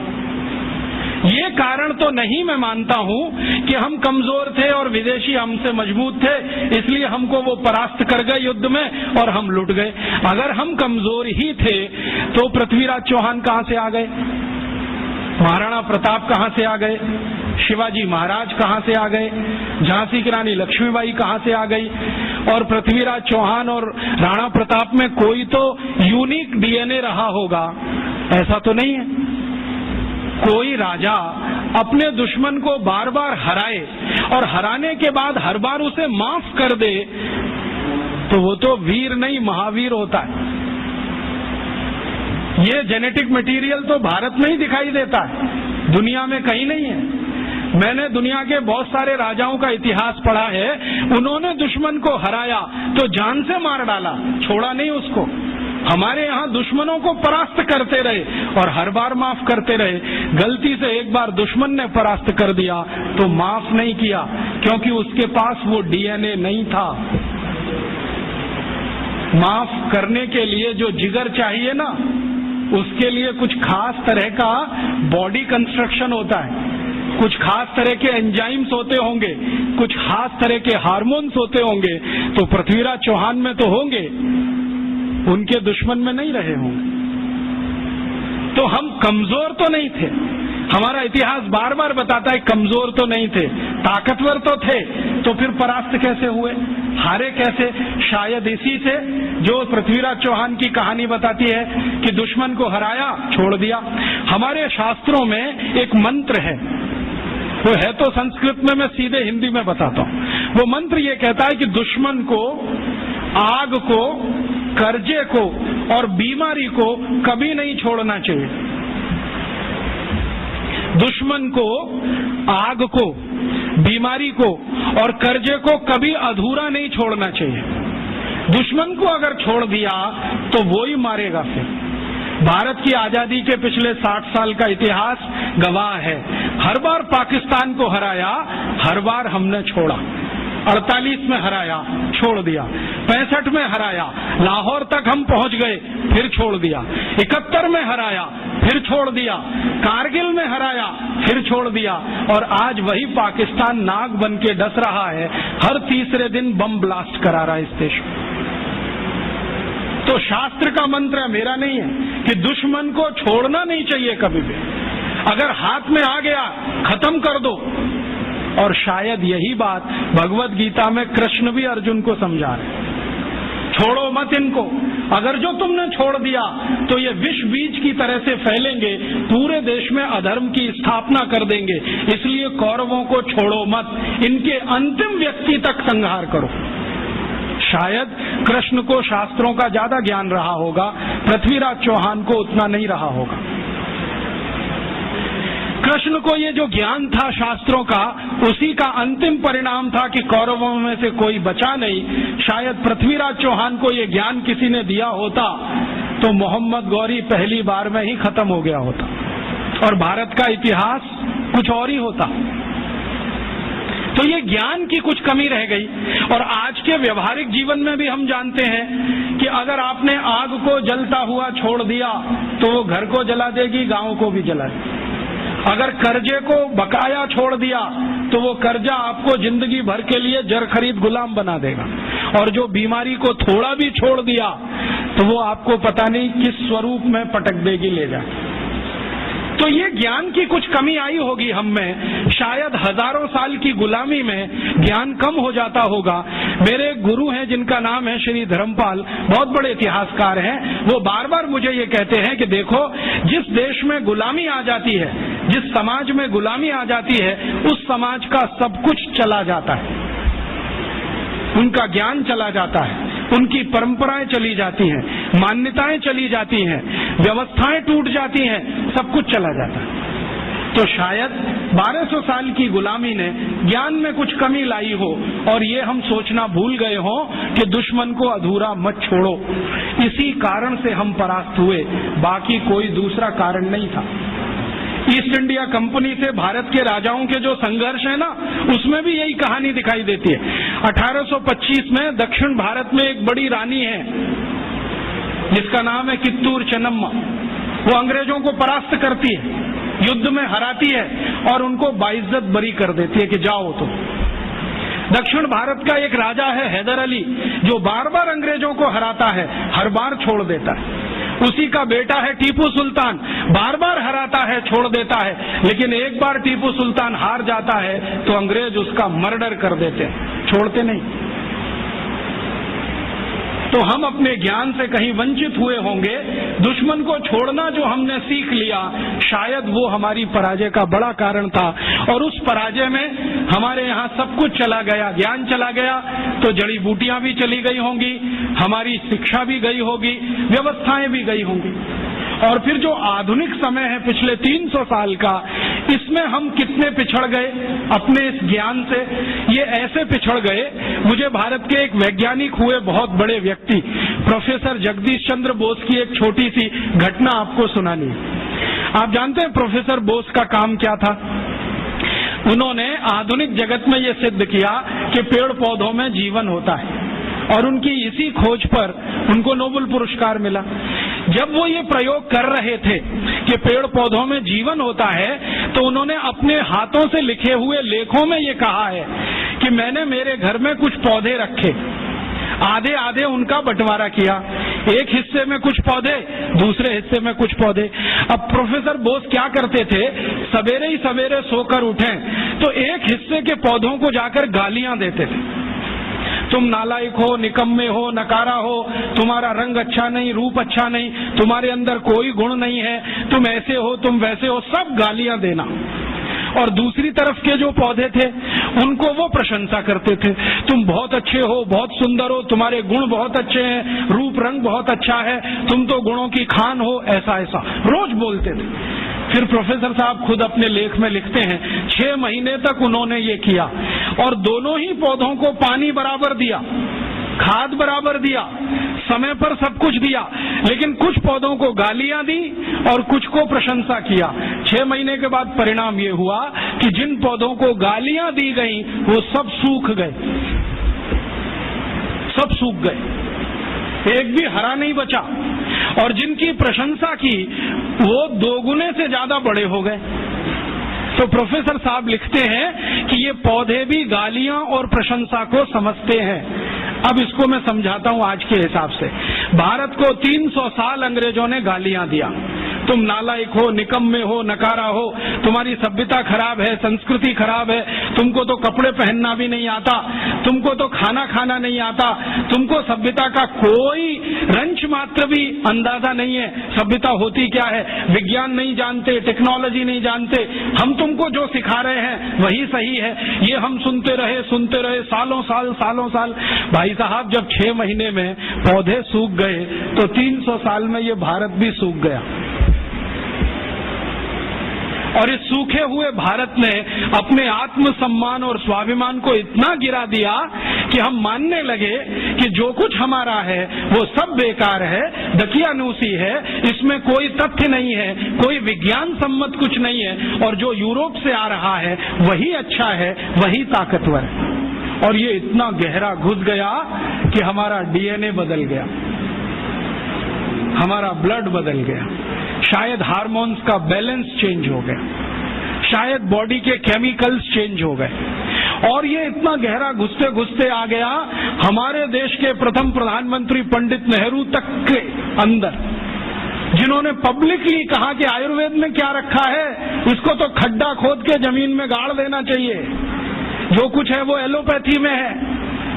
और उन्हीं के एक मानस पुत्र अभी बैठे हुए हैं मनमोहन सिंह, जो अभी लंदन गए थे, ऑक्सफोर्ड में भाषण करके आए और बोला कि हम तो अंग्रेजों के बहुत आभारी हैं जो वो भारत में आए, हमको चिकित्सा दिया, न्याय दिया, प्रशासन करना सिखाया, तकनीकी और विज्ञान का अंतर समझाया। ये मनमोहन सिंह का भाषण है ऑक्सफोर्ड यूनिवर्सिटी का पिछले साल का, जो लंदन के अखबारों में छपा, और कई अखबारों ने टिप्पणों गालियां देते रहे। हम भी सूख गए, और सूख गए तो अपनी विद्याओं के प्रति निराशा, अपने ज्ञान के प्रति अविश्वास, अपने अंदर आत्मविश्वास की कमी, ये सब हो गया इस देश में। और इसी के चक्कर में सब छूट गया, और वो ऐसा छूटा कि विदेशियों का शासन भी आ गया। उन्होंने क्या किया कि धन के प्रवाह की दिशा बदल दी। पहले भारत में जब अपना शासन रहा होगा तो सबसे ज्यादा रिसर्च आयुर्वेद पे हुआ होगा, फिर अंग्रेज आए तो उन्होंने एलोपैथी को केंद्र बना दिया और उस एलोपैथी पर ऐसे फंड्स उन्होंने लुटाना शुरू किया कि भारत के बजट का सबसे बड़ा हिस्सा एलोपैथी के हाथ में। आज भी मालूम है 2006 में भारत के बजट में चिकित्सा का जो कुल खर्चा है, एलोपैथी का खर्चा 98% है और होम्योपैथी, बायोकेमिक, आयुर्वेद, यूनानी बाकी का 2%। जो इस देश की मूल चिकित्सा व्यवस्था थी उसको हमने अलग कर दिया और उसको वैकल्पिक चिकित्सा व्यवस्था कहना शुरू कर दिया। जो मूल चिकित्सा व्यवस्था थी वो ऑल्टरनेट हो गई और जो ऑल्टरनेट होनी चाहिए थी वो सेंट्रलाइज्ड हो गई। और इस सेंट्रलाइजेशन में क्या हुआ, हमने इस देश में लाखों करोड़ों रुपए जो खर्च किए एलोपैथी के ऊपर, उसका प्रचार किया या कहें तो दुष्प्रचार किया। वो दुष्प्रचार इतना घुस गया मानस में कि गांव का भी साधारण आदमी अब इंजेक्शन ही लगवाता है, उससे कम पे उसको संतोष नहीं आता।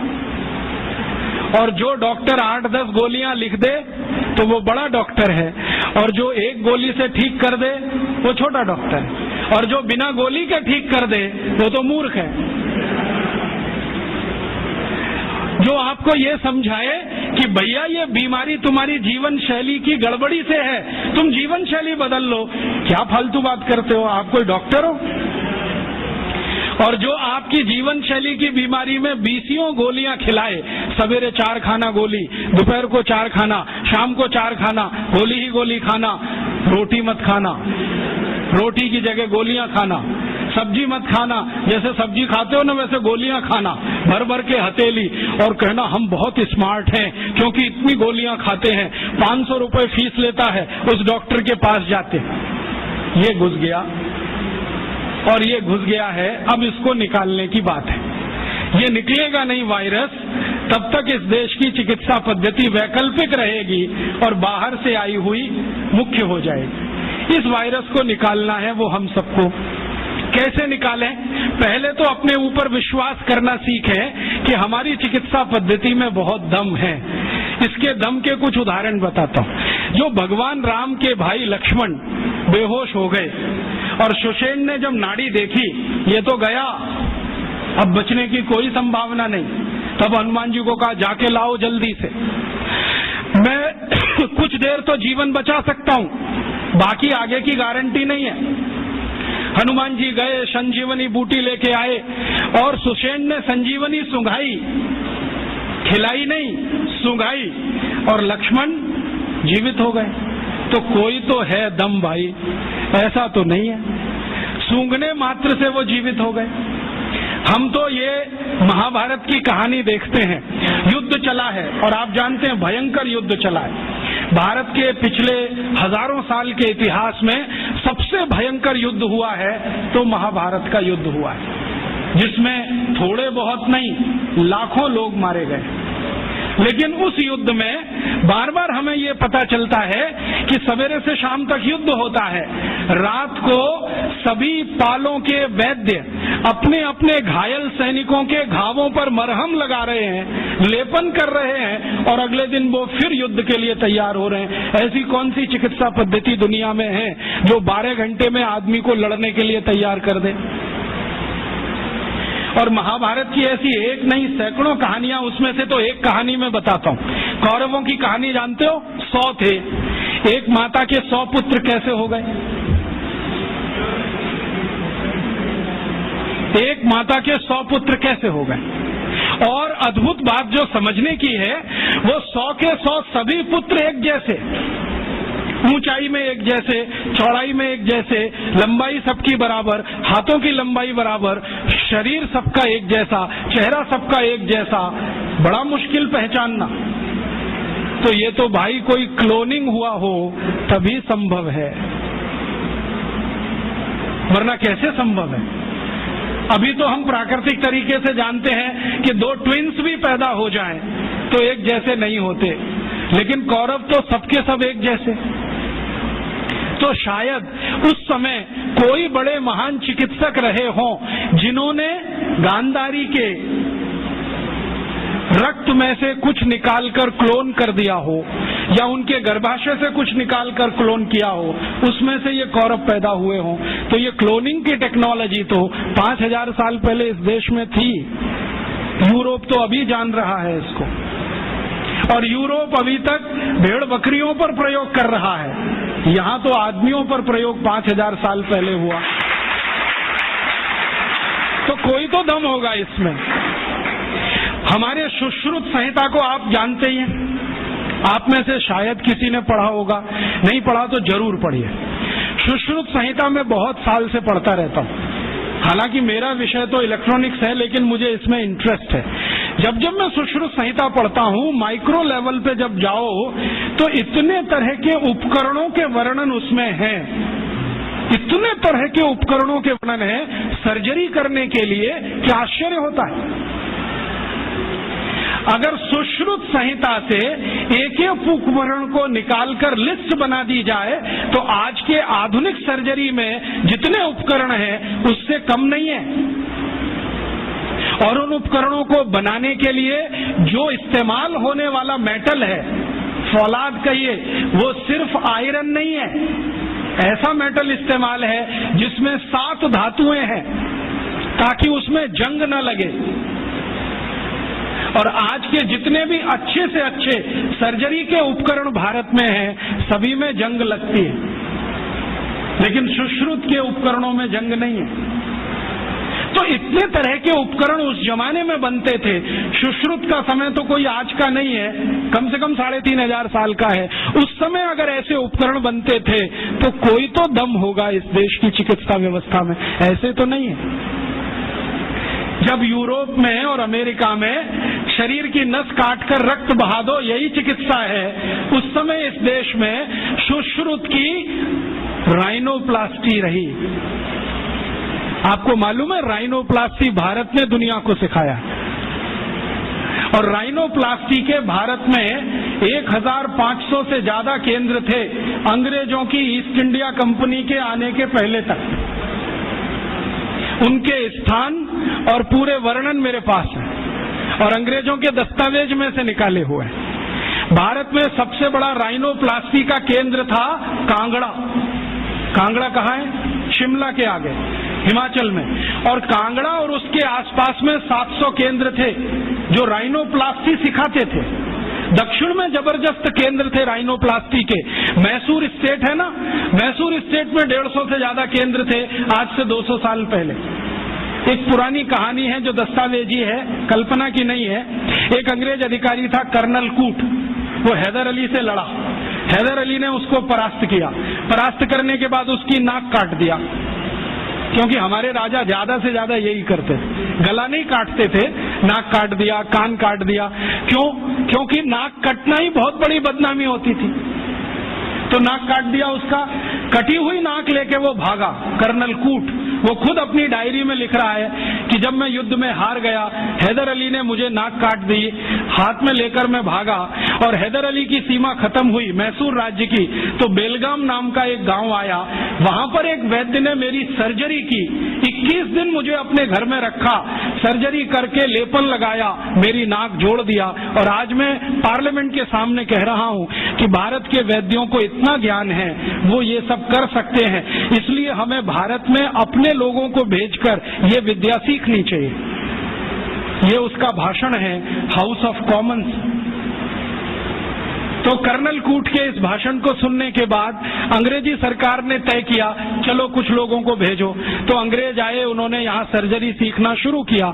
और जो अंग्रेजों ने सर्जरी सीखा है, वो लिख रहे हैं कि जो जातियां भारत में सर्जरी में मास्टर थी, वो सब नाई थे। नाई समझते? बाल काटने वाले, ये सब सर्जन थे 200 साल पहले। हाँ, सब सर्जन थे दोस्तों। अब जरा सोचो कि नाई अगर सर्जन रहे हों तो वो पिछड़ी जाति कैसे हुई? अंग्रेजों ने उनको 1881 के सर्वे में पिछड़ी जाति घोषित किया। उसके पहले इस देश में नाई कभी भी पिछड़ी जाति में नहीं थे। 1881 में सेंसस हुआ सबसे पहला, और आज तक वो चल रहा है, हर 10 साल में होता है। जनसंख्या का गणना। अंग्रेजों ने पहली गणना में नाइयों को पिछड़ा वर्ग में डाल दिया, और एक अंग्रेज कहता है कि ये अच्छा ही है, क्योंकि ये विद्या में इतने ऊंचे हैं, अगर इनको नीचे नहीं लाओगे ये गुलामी कभी स्वीकार नहीं करेंगे। और आज हमारी सरकार भी उनको पिछड़ा ही कहती है। उनके हाथ में इतना हुनर है, उंगलियों में इतनी फ्लेक्सिबिलिटी है, वो आप देखते हैं ना बाल काटते समय, वो गर्दन भी काट सकते हैं, सोचो ना। और इतनी सफाई से उस तरह चलाते हैं, उस तरह से वो किसी ट्यूमर को भी काट के निकाल सकते हैं। ये सब बहुत बड़े सर्जन रहे। और आज से 200 साल पहले के दस्तावेज बताते हैं कि कांगड़ा और उसके आसपास, कुर्ग और उसके आसपास, मैसूर और उसके आसपास जितने सर्जरी सिखाने वाले केंद्र थे, उन सबके आचार्य नाई ही थे जातियों। ये सब सर्जन थे। और इन्होंने जो सर्जरी सिखाई है वो हिंदुस्तान के गांव-गांव फैलाई। फिर अंग्रेजों ने क्या किया, ये जो सर्जरी सिखाने वाले केंद्र थे, इन सबको गैर कानूनी घोषित कर दिया। एक कानून बनाया जिसका दुर्भाग्य से नाम है इंडियन एजुकेशन एक्ट। उसमें इंडियन कुछ भी नहीं है, नाम उसका इंडियन एजुकेशन एक्ट। उस कानून में उन्होंने ये तय किया कि भारतीय विद्याओं को सिखाने वाले जितने भी केंद्र हैं वो सब गैर कानूनी। तो उन पे ताले डलवाए गए, नहीं डाले तो मरवाया गया, उनको आग लगवाई गई, कितने लोगों को जिंदा जला दिया। वो कहानी सुने तो आपकी आंखों से आंसू निकल आए। ये अत्याचार 100 साल हुआ, उसमें ये विद्या खत्म हो गई। और फिर बेईमान अंग्रेजों ने क्या किया कि यहां से सर्जरी सीखा और उनके अपने रिकॉर्ड्स में वो सब है। हिंदुस्तान को ये बताया कि देखो हम तुम्हें वापस सिखा रहे हैं। और यहां से सर्जरी सीखकर जो डॉक्टर बने लंदन में, उन्होंने fellow of the royal society की स्थापना की, जिसमें डिग्री लेने के लिए आज हमारे डॉक्टर जा रहे हैं। और उस प्रमाण पत्र को लाके दरवाजे पे बड़ा टांगते हैं। मैं देखो FRS, उसमें शहद लगा के चाटो तो विटामिन C भी ना मिले। ये स्थिति है, इतना उलट गया सब कुछ। सर्जरी में ये था, मेडिसिन में इससे अद्भुत था भारत। और मेडिसिन में अद्भुत होने का कारण है विशेष किस्म की दवाएं यहाँ पर हैं। ऐसी ऐसी अद्भुत दवाएं हैं जो आप कल्पना नहीं करें, काम ना करे आपकी कल्पना। मैं आज भी ऐसे बहुत वैद्यों को जानता हूं जिनके पास कोई फॉर्मल एजुकेशन नहीं है, जो स्कूल कॉलेज में भी नहीं गए हैं। आपकी नाड़ी अगर पकड़ ली तो बता देंगे 7 दिन पहले से क्या क्या खा रहे हैं आप। और ज्यादा दूर नहीं है, इसी जयपुर शहर में उनका कोई फॉर्मल एजुकेशन नहीं है। वो सिर्फ नारी पकड़ते हैं। मैं गया हूं 2 बार, वो 7 दिन पहले का मुझे बता दिया, पिछले रविवार को ये खाया, सोमवार को ये खाया, मंगल को ये खाया, बुध को ये खाया। ये भाई कौन सा विज्ञान है? ये तो दुनिया से करोड़ों रुपए खर्च करके लाई गई मशीनें नहीं बता पाती कि हफ्ते भर पहले हमने क्या खाया था। और नाड़ी पकड़ के सारा का सारा डायग्नोज कर लेना कि आपको यही है और वही निकले, ये तो कुछ अद्भुत है। ये कोई सामान्य विद्या नहीं है भाई। मैंने ऐसे तमाम वैद्यों को देखा है जो नाड़ी पकड़ के बताते हैं कि आपको ट्यूमर है, गर्भाशय में है, यहाँ है, यहाँ है। और हम जब आधुनिक चिकित्सा शास्त्र में परीक्षण कराते हैं वही निकलता है। एक वैद्य तो मैंने ऐसे भी देखे हैं केरल में, कोटक्कला में, वो साइज बता देते हैं, इस साइज का है, नाड़ी पकड़ी और बता दिया इस साइज का है, और वही निकलता है। इसका माने इस भारतीय विद्या में कोई दम है, और वो दम अगर हमको दिखाई दे जाए तो आत्मविश्वास हमारा लौट आएगा और हमारी हीन भावना कुछ कम हो जाएगी। और हीन भावना कम हो जाए तो हम शायद दुनिया जीत लेंगे। गोस्वामी तुलसीदास ने एक बहुत अच्छी बात कही है, मन के हारे हार है, मन के जीते जीत। जो मन से हार गया वो सब कुछ हार गया। आप मन से हारना बंद कर दो, बहुत कुछ जीतने के लिए इस देश में। एक ताजा उदाहरण देता हूं। आजकल भारत में एक खराब बीमारी घुस गई है, चिकनगुनिया। लाखों लोग प्रभावित हैं। मैं 6 महीने से गांव-गांव घूम के उसका इलाज कर रहा हूं, और आपको सुनकर ताज्जुब होगा, ज्यादा लोगों को इलाज में मैं एक ही बात बताता हूं, तुलसी का काढ़ा पी लो। नीम की गिलोय होती है ना, उसको भी उसमें डाल लो, थोड़ा सूंठ डाल लो, थोड़ी छोटी पीपर डाल लो, बस ये 4-5 चीजें, और थोड़ा गुड़ डाल लो, क्योंकि ये कड़वा इतना है कि पी नहीं पाओगे। इतने मात्र से 3 खुराक में बीमारी ठीक हो रही है। और जो एलोपैथी से कर रहे हैं ना, बोवेरॉन के 3-3 इंजेक्शन ठोक दो, डाइक्लोफेनेक दे दो और पैरासीटामोल भी दे दो, जो तुम्हारे पास है सब दे दो। 20-20 दिन से बिस्तर में पड़े तड़प रहे, 20-20 दिन से। अभी आज मैं आया भीलवाड़ा से, और आने का देरी का कारण भी यही है कि वहां 1 लाख लोग चिकनगुनिया से पीड़ित हैं। वहां डॉक्टर आते हैं, राजीव भाई जरा बताओ ना। मैंने कहा अपना इंजेक्शन खुद क्यों नहीं ठोक लेते? कहते हमें मालूम है इसके साइड इफेक्ट क्या है, तो पेशेंट को क्यों नहीं बताते? इतने हरामखोर हो, तुम्हें मालूम है कि इसका साइड इफेक्ट क्या है? बोवेरॉन लगाएंगे तो क्या होने वाला है? मुंह में छाले हो जाएंगे, गले में छाले हो जाएंगे, अल्सर भी हो सकता है, तुम जानते हो, फिर पेशेंट को क्यों नहीं बताते? ये हरामखोरी तुम में कहां से आ गई? अपने को इंजेक्शन ठोकोगे नहीं, उसको ठोकते जाओ, तुम्हें मालूम नहीं है ठीक नहीं होगा, फिर पैरासीटामोल देते जाओ, डाइक्लोफेनेक देते जाओ, नोवलजीन के इंजेक्शन लगाते जाओ। और दुर्भाग्य से एलोपैथी ने ये सब नाम 20 साल पहले बैन कर दिए। वो कहते हैं डाइक्लोफेनेक खराब है, पैरासीटामोल तो और भी खराब है, नोवलजीन तो 1984 से बैन है यूरोप में और अमेरिका में, वही इंजेक्शन यहाँ ठोक रहे हैं लगातार। दुष्परिणाम है कि मरीज ठीक ही नहीं हो रहे। और मैं आपको मेरा अपना तजुर्बा बताता हूं। आप में से कुछ विद्यार्थी होम्योपैथी के हैं। आप जानते हैं कि होम्योपैथी की बहुत सारी दवाएं आयुर्वेद से ही निकली। तुलसी है ना, उसी से ओसीमम है। ओसीमम की 3-3 खुराक देके कर्नाटक में 70,000 रोगियों को चलता कर दिया, और वो 20-20 दिन से एलोपैथी खा रहे थे, रिजल्ट नहीं आ रहा है। ओसीमम 200 की 3 खुराक सफिशिएंट, और आदमी 20 दिन से तड़प रहा है बिस्तर में, न नींद आ रही है, न चैन मिल रहा है, इतनी उल्टियां हो रही हैं, बुखार उतर नहीं रहा है, सब तकलीफ है। 3 डोज दो, खत्म कहानी।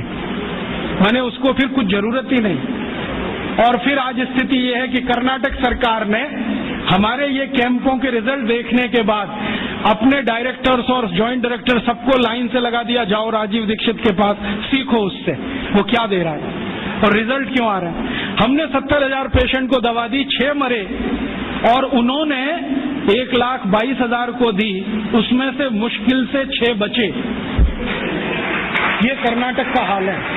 कर्नाटक में चिकनगुनिया इतना बुरी तरह से फैला है, कोई गांव नहीं बचा जहां चिकनगुनिया ना हो। मेरी तो स्थिति यह है कि कार्यकर्ता कम पड़ गए, डॉक्टर कम पड़ गए।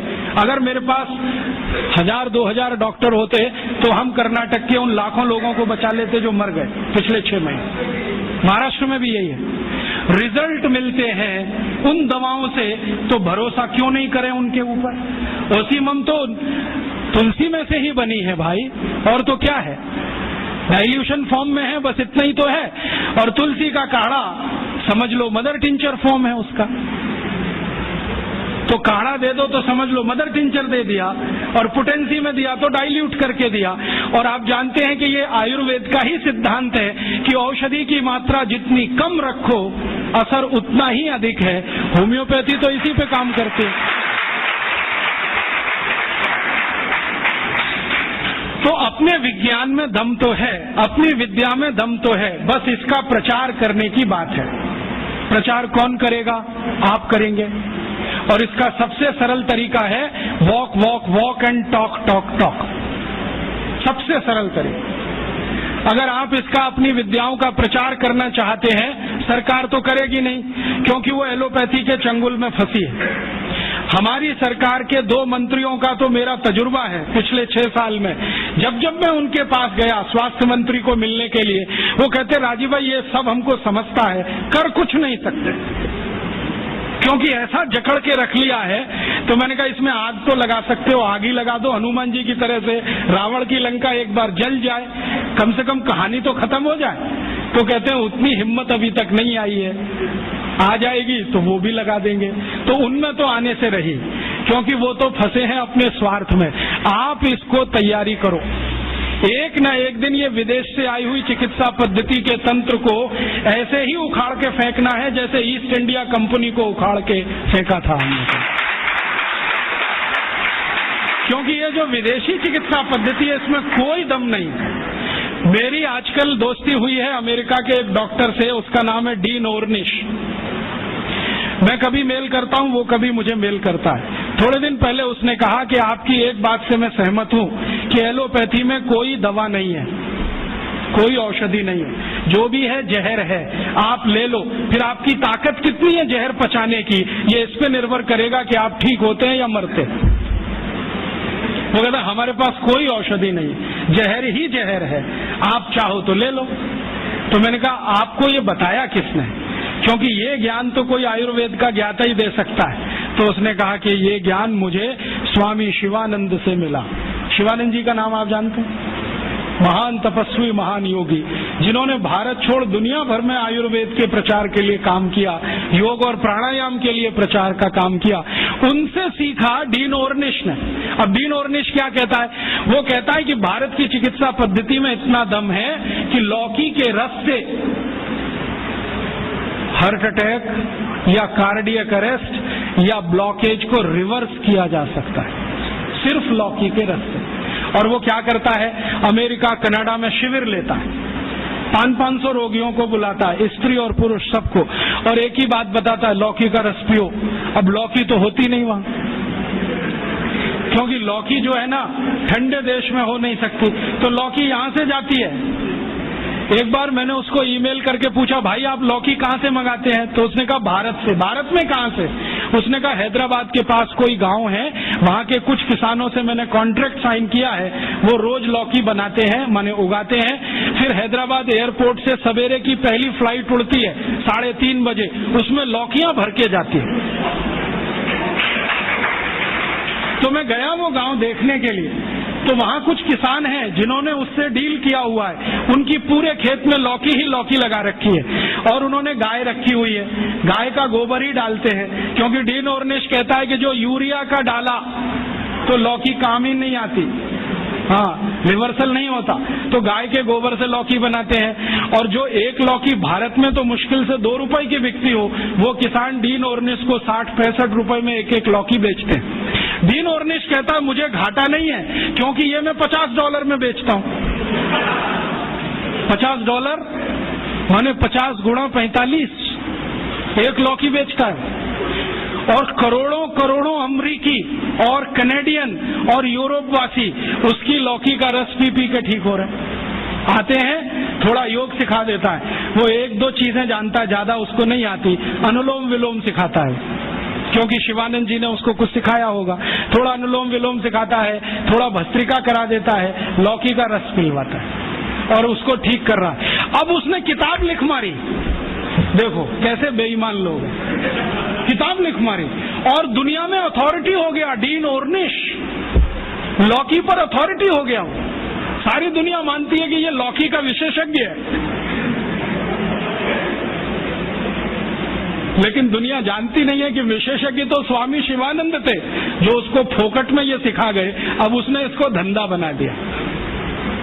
और ये डीन ऑर्निश अकेला नहीं है, यूरोप और अमेरिका में अब बहुत डॉक्टर ऐसे हैं जो ये कहते हैं बैक टू द नेचर, हमारे पास दवा नहीं है, हमारे पास औषधि नहीं है, जो है तो प्रकृति में है, पेड़ पौधों में है, जड़ी बूटियों में है, वो वहां लौट रहे हैं और आने वाला समय उन्हीं का है। जर्मनी की सरकार एक यूनिवर्सिटी बनाने जा रही है $100 अरब के खर्चे, जो सिर्फ आयुर्वेद पे ही काम करे। अमेरिका की सरकार अरबों डॉलर इन्वेस्ट कर रही है, क्योंकि अमेरिका की सरकार जानती है 20 साल के बाद यही चलने वाला है, तो धड़ाधड़ पेटेंट ले रहे हैं, हल्दी पे ले लो, इस पे ले लो, इस पे ले लो, और हम अभी भी गहरी नींद में सो रहे हैं। अगर दम नहीं होता हल्दी में, तो अमेरिकी सरकार ने 33 पेटेंट कैसे ले लिए? दम नहीं होता काली मिर्च में, तो वहां 22 पेटेंट है काली मिर्च पर। और सबसे लेटेस्ट पेटेंट पता है काली मिर्च का क्या है? कि इसको चूसो तो खांसी ठीक हो जाती है। अमेरिका ने इस पे पेटेंट किया हुआ है कि काली मिर्च को चूसने मात्र से खांसी ठीक हो जाती है। ये तो हमारे देश में लाखों माताएं बहनें रोज करती हैं। सब जानते हैं कि काली मिर्च को चूसो तो खांसी ठीक हो जाती है, उन्होंने पेटेंट करा लिया इसमें, हमें मालूम ही नहीं है। अब तो गोमूत्र पर पेटेंट करा ले रहे हैं तो वो तो लूट रहे हैं हमारी संपत्ति को, हम सो रहे हैं अभी भी कुंभकर्ण की नींद में। तो मैं आपसे कहने आया, जागो, इस भारतीय चिकित्सा व्यवस्था का प्रचार करो और इतना प्रचार करो कि ये एलोपैथी बह जाए यहाँ से, क्योंकि हमें ये चाहिए नहीं और इसकी हमें आवश्यकता भी नहीं है। बहुत लोग कहते हैं जी कुछ तो आवश्यकता है, कहाँ? सर्जरी में। तो हम सर्जरी अपनी लाएंगे, यूरोप वाली सर्जरी में क्यों जाएंगे? हमारे यहाँ जो सर्जरी होती थी 200 साल पहले, उसको रिवाइव करेंगे, उसके स्कूल खोलेंगे, उसके कॉलेज खोलेंगे, कहीं ना कहीं गांव में कोई ना कोई विशेषज्ञ मिलेगा, उसको गुरु बनाएंगे, उससे सीखेंगे, वो आगे सिखाएगा सबको। तो हम तो अपनी चीजें पे जाएं, उनका भरोसा करें, उनको प्रचारित करें और इनको आगे बढ़ाएं। ये ताकत आप सब में है, बस आप एक बार संकल्प लेके काम करो। और संकल्प लेके काम कैसे करें? आप बोलोगे जी अपने पास तो समय नहीं है। समय तो आप सबके पास है, लेकिन समय का नियोजन नहीं। हमारे पास बहुत समय है जो हम टीवी के सामने बर्बाद करते हैं, सास भी कभी बहू थी देखने, जिसमें कुछ भी आयुर्वेदिक नहीं है।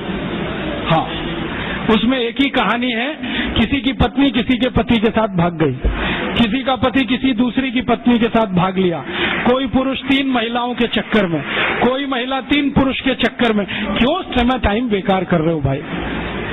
ये सास भी कभी बहू थी बिल क्लिंटन को देखने की चीज है, क्योंकि वो एक्स्ट्रा मैरिटल अफेयर्स का चैंपियन रहा है। वो देखे तो समझ में आता है, हम क्यों इसमें समय खराब करें? तो ये टीवी में फालतू समय जाता है, इसको बचा लो। और सिनेमा में जाता है वो और ज्यादा बचा लो, क्योंकि सिनेमा में कोई मनोरंजन नहीं है। अब ये क्या मनोरंजन है? एक हीरो एक हीरोइन शुरू में अलग हो जाएंगे, अंत में मिल जाएंगे, बीच में विलेन आएगा, थोड़ी देर डिशुम डिशुम, कहानी खत्म। क्या है मनोरंजन? फिर उसमें कोई हीरो आएगा, 25 मंजिल की इमारत पे चढ़ेगा, कूदेगा, और पेंट भी नहीं फटेगी उसकी, 25 मंजिल से कूदेगा। फिर एक हीरो आएगा, मोटरसाइकिल लेके चलेगा, दीवार तोड़ के निकलेगा, सिर नहीं फटेगा, दीवार फट जाएगी। फिर एक हीरो आएगा, डिशुम डिशुम करेगा, 1 मिनट में 20 गुंडों को मारेगा। अब ये हीरो इतने ही ताकतवर है तो सरकार ने ट्रक भर भर के कारगिल युद्ध में क्यों नहीं भेज दिया इन सभी? भैया ये हीरो नहीं है, सब जीरो है। मालूम है? ये सब दाऊद इब्राहिम के चेले हैं। आपको मालूम है सीबीआई इंक्वायरी चल रही है, एक एक की कलई खुल रही है। पता चला वो दाऊद इब्राहिम के घर में जाके नाच के आते हैं, दाऊद इब्राहिम के दिए गए पैसे से फिल्में बनाते हैं, और दाऊद इब्राहिम इस समय मोस्ट वांटेड क्रिमिनल है, जिसको पुलिस गिरफ्तार करना चाहती है, क्योंकि बम ब्लास्ट सबसे ज्यादा वो ही कराता है। उस दाऊद इब्राहिम के पैसे पे नाच गाना करने वाले ये नचनिए गवनिए, ये हमारी जिंदगी का करोड़ों घंटे खा जाएं, तो ये हमारी मूर्खता है। अपनी इस मूर्खता से थोड़ा बाहर आओ, फालतू में ये समय बर्बाद मत करो। क्योंकि विद्यार्थी जीवन में मैं बहुत सुना करता था, टाइम इज मनी, और इसको आप खर्च कर रहे हो, और आप जानते हैं गया हुआ समय वापस नहीं आएगा। तो ये फालतू समय सिनेमा में, टीवी में जो बर्बाद कर रहे हो, इसको भारतीय चिकित्सा पद्धति के प्रचार में लगाओ। अब आप बोलोगे जी प्रचार कैसे होगा? तरीके मैं बताता हूँ। आप छोटी छोटी टीम बनाओ, ग्रुप बनाओ। आप तो थोड़ा होम्योपैथी जानते हो ना, तो होम्योपैथी में ऐसी बहुत दवाएं हैं जिनको सेलेक्ट करो जिनका बेस आयुर्वेद का है, और खासकर ऐसी बहुत दवाएं हैं जो 100% वेजिटेरियन है, माने फूल पौधे पत्ती से बनी हुई है ना, उनकी एक सूची बनाओ। इन्हीं दवाओं का उपयोग करो। नोजोट्स में जाओ ही मत, जरूरत नहीं है उसकी। मैं होम्योपैथी पढ़ाई करके नहीं, पढ़ पढ़ के सीखा, और मैंने ये तय कर लिया कि जिंदगी में कभी नोजोट्स का इस्तेमाल नहीं करूंगा, कितना भी सीरियस पेशेंट आए। और आपको सुनकर आश्चर्य होगा, मैक्सिमम सीरियस पेशेंट्स को मैं बेलाडोना से ठीक कर लेता हूं।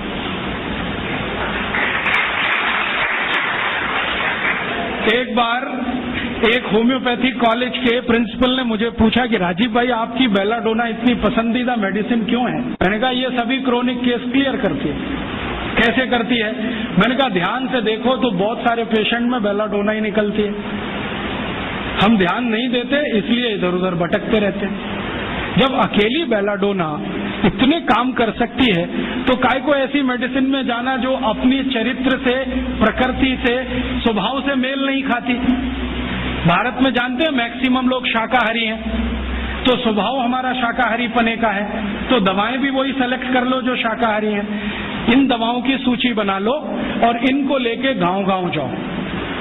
रविवार में जब छुट्टी होती है 2-3 घंटे के चिकित्सा शिविर लगाओ, पहले उनको थोड़ा चिकित्सा का ज्ञान दो। हमारे देश में अब मुझे ये समझ में आने लगा है कि किसी भी भारतीय नागरिक को चिकित्सा सुविधा की जरूरत नहीं है, चिकित्सकीय ज्ञान की जरूरत है। हेल्थ फैसिलिटीज नहीं चाहिए, नॉलेज चाहिए।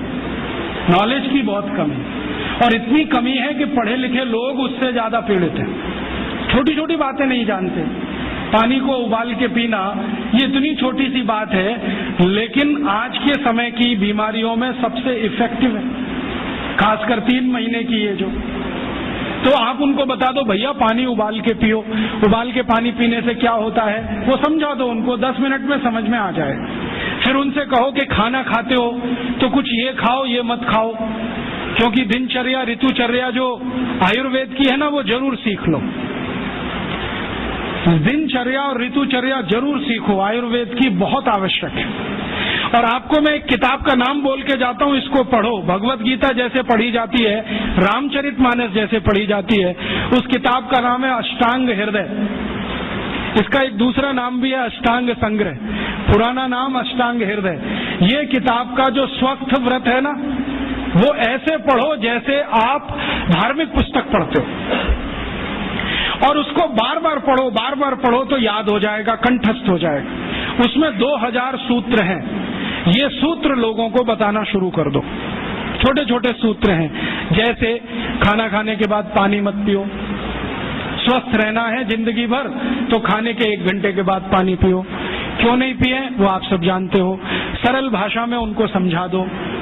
फिर उनको बोलो पानी पियो तो घूंट भर भर के पियो, सिप करके पियो, ताकि ज्यादा लार शरीर में जाए, वात पित्त कफ तीनों संतुलित रहे। ठंडा पानी कभी मत पियो। मैंने दुनिया में ठंडे पानी पीने वालों को बहुत देखा है। यूरोप और अमेरिका के लोग चिल्ड वाटर पीते हैं, बर्फ का पानी फ्रिज में रख के पीते हैं। परिणाम जानते हैं क्या होता है? सवेरे जब टॉयलेट रूम में जाते हैं तो 1-1 घंटे बाहर ही नहीं आते। उनको पूछो भाई तुम क्या कर रहे थे 1 घंटे वहां? तो कहते हैं न्यूज़पेपर पढ़ रहे थे, मैगजीन पढ़ रहे थे। क्यों पढ़ रहे थे? स्टूल पास नहीं होता। क्यों नहीं होता? कॉन्स्टिपेशन है, जोर लगाना पड़ता है फिर भी नहीं होता। गाना भी गाते हैं मेरे सपनों की रानी कभी आएगी, फिर भी नहीं आती। और अंतिम दुष्परिणाम पता है क्या होता है? उनको पेट साफ तो होता नहीं, तो सांस में से भयंकर बदबू आती है। किसी अमेरिकन यूरोपियन के नजदीक बैठ जाओ, अगर वो लिस्ट्रीन स्प्रे करके नहीं आया तो 1 मिनट नहीं बैठ सकते। हर समय उनको माउथ फ्रेशनर स्प्रे करना पड़ता है, क्योंकि अंतड़ियां साफ नहीं है, कब्जियत है, मल भरा हुआ है, उसमें कचरा जमा है। फिर उनके पसीने में से भी बदबू आती है। क्यों? कब्जियत बहुत है, और पसीने की बदबू दूर करने के लिए डिओडोरेंट स्प्रे करते रहते हैं। और आप तो सब जानते हो कि अगर कब्जियत है तो बाल भी कड़क रहते हैं, तो उन कड़क बाल को सॉफ्ट करने के लिए क्या क्या सब करते हैं। शैम्पू लगाते हैं, शैम्पू के बाद पता नहीं क्या क्या लगाते हैं। ये सब वो जो करते हैं ना, उनकी मजबूरी है, स्टेटस सिंबल नहीं है। इसको अपने दिमाग से निकाल दो कि ये कोई स्टेटस सिंबल। तो सरल भाषा में समझाओ, ठंडा पानी पीने से ये होता है, मत पियो, समझ जाएंगे। फिर उनको बोलो सवेरे उठो तो सबसे पहले पानी पियो। फिर उनसे बोलो खाना खाओ तो बैठ के खाओ, कभी भी खाना खाओ तो पूर्व दिशा में मुंह करके खाओ, सो तो पूर्व दिशा में। ये अष्टांग हृदय में इतने अद्भुत छोटे छोटी बातें हैं तो संस्कृत में है, लेकिन अब तो उसका हिंदी भी आने लगा है। तो हिंदी ले लो, हिंदी वर्जन ले लो, इसको पढ़ो, बार बार पढ़ो, और ये जाके गांव में सबको बताओ। फिर उनको कहो देखो ये तो है स्वस्थ रहने के लिए, अब तुम बीमार पड़ो तो बताओ तुम्हारी बीमारी क्या है। ये बीमारी है तो ये दवा है, ये बीमारी है तो ये दवा है। और मेरा आपसे एक निवेदन जरूर है कि अगर आप होम्योपैथी से भी इलाज करो तो उसकी मूल दवा जरूर बता दो। उनको ये ग्रीक और रोमन नाम में मत फंसाओ। आप कहोगे जी मैं तो ऑसीमम दे रहा हूँ, ये उनको कहो ये तो तुलसी का रस है भैया, तुम्हारे घर में फूलों से बनी हुई है, आसानी से मिलती है, जयपुर में मिलती है, दिल्ली में मिलती है। भंडारी वालों को अक्सर ऑर्डर दे के रखो, हमको इतनी भेजो। उनको जो पता चल गया कि आप प्रचार के लिए कर रहे हो तो मुफ्त में भी दे देंगे आपको। तो इस तरह से आप गांव गांव जाओ, छोटे छोटे शिविर लगाओ, गांव वालों को इकट्ठा करो।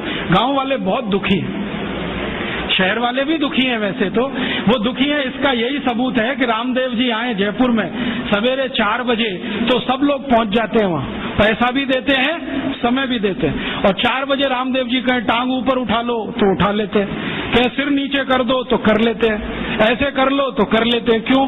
परेशान है, दुखी है, शरीर उनका साथ नहीं दे रहा है। और इतने दुखी है कि रामदेव जी तो क्या, कोई टिम्बकटू आ जाए उसी के सामने वो आ जाएंगे। और वो दुनिया भर में घूम के आते हैं अपनी अपनी छोटी छोटी बीमारियां लेके। तो इन जो दुखी लोगों का थोड़ा थोड़ा आप मदद कर दो इलाज के रूप में, ये सब आपके भगत हो जाएंगे। और ये भगत हो जाएंगे तो कहो आप भी प्रचार करो इसका, वो भी करें, आप भी करो, तो ये इतना तेजी से मल्टीप्लाई करेगा कि 2-5 साल में एलोपैथी का बाजा बज जाएगा। और बजा देना है अपने को। हाँ, ये संकल्प लेके चलो कि इनका बाजा हमको बजाना है। मैं बहुत जल्दी एक टीवी चैनल शुरू करने जा रहा हूँ एलोपैथी का बाजा बजाने के लिए। इनकी सब पोल खोलनी है मुझे। हाँ, इनकी इतनी पोल है मेरे पास, कम से कम 1,500 से ज्यादा डॉक्यूमेंट्स हैं जो एलोपैथी के गंदेपन को सिद्ध करने वाले हैं, इनकी निकृष्टता को सिद्ध करने वाले हैं। ये कितने अनसाइंटिफिक हैं वो बताने वाले हैं, कितने डॉगमेटिक हैं वो बताने वाले हैं।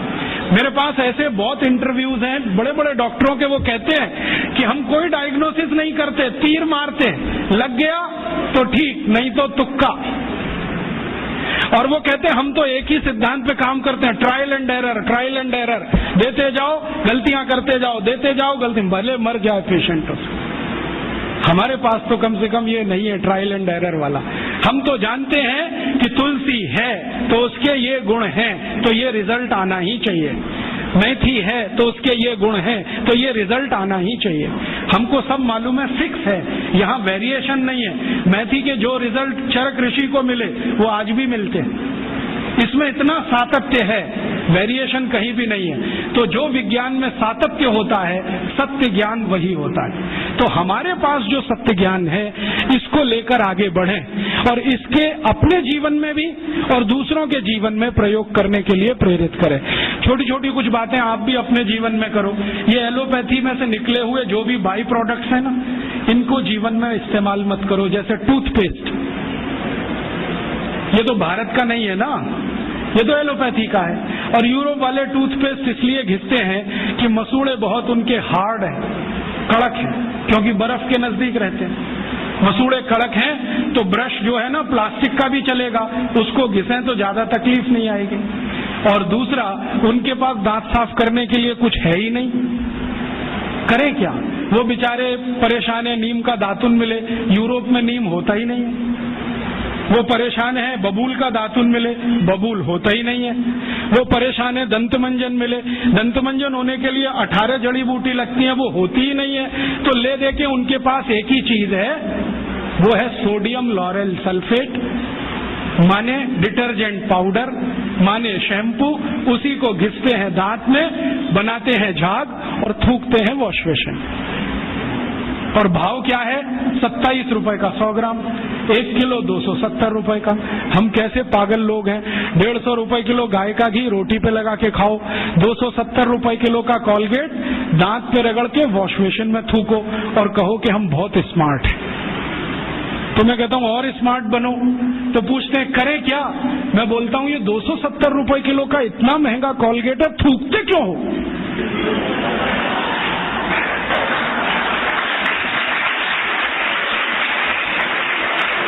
इसी कॉलगेट को रोटी पे लगा लगा के खाओ। और वो कहते भी हैं कि इसमें कैल्शियम है, इसमें मिनरल्स हैं, तो खाओगे तभी तो काम आएगा। और खा नहीं सकते तो इंजेक्शन ले लो कॉलगेट के, नहीं तो एनीमा तो ले ही लो, नहीं तो काम कैसे आएगा वो कॉलगेट। इस मूर्खता में मत फंसो। ये Colgate, close up, Pepsodent, Cibaca, Forhans Europe की मजबूरी है, उनके यहाँ कुछ नहीं है। हमारे यहाँ पता है क्या है?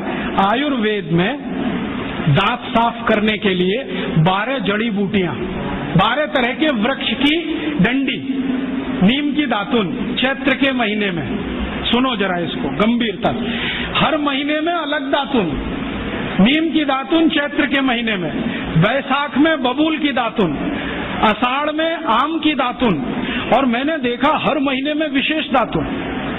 और इतना माइक्रो स्टडी किया गया हजारों साल कि चैत्र के महीने में शरीर की प्रकृति ऐसी रहती है तो नीम ही है जो बैलेंस कर सकता है, तो नीम की दातुन।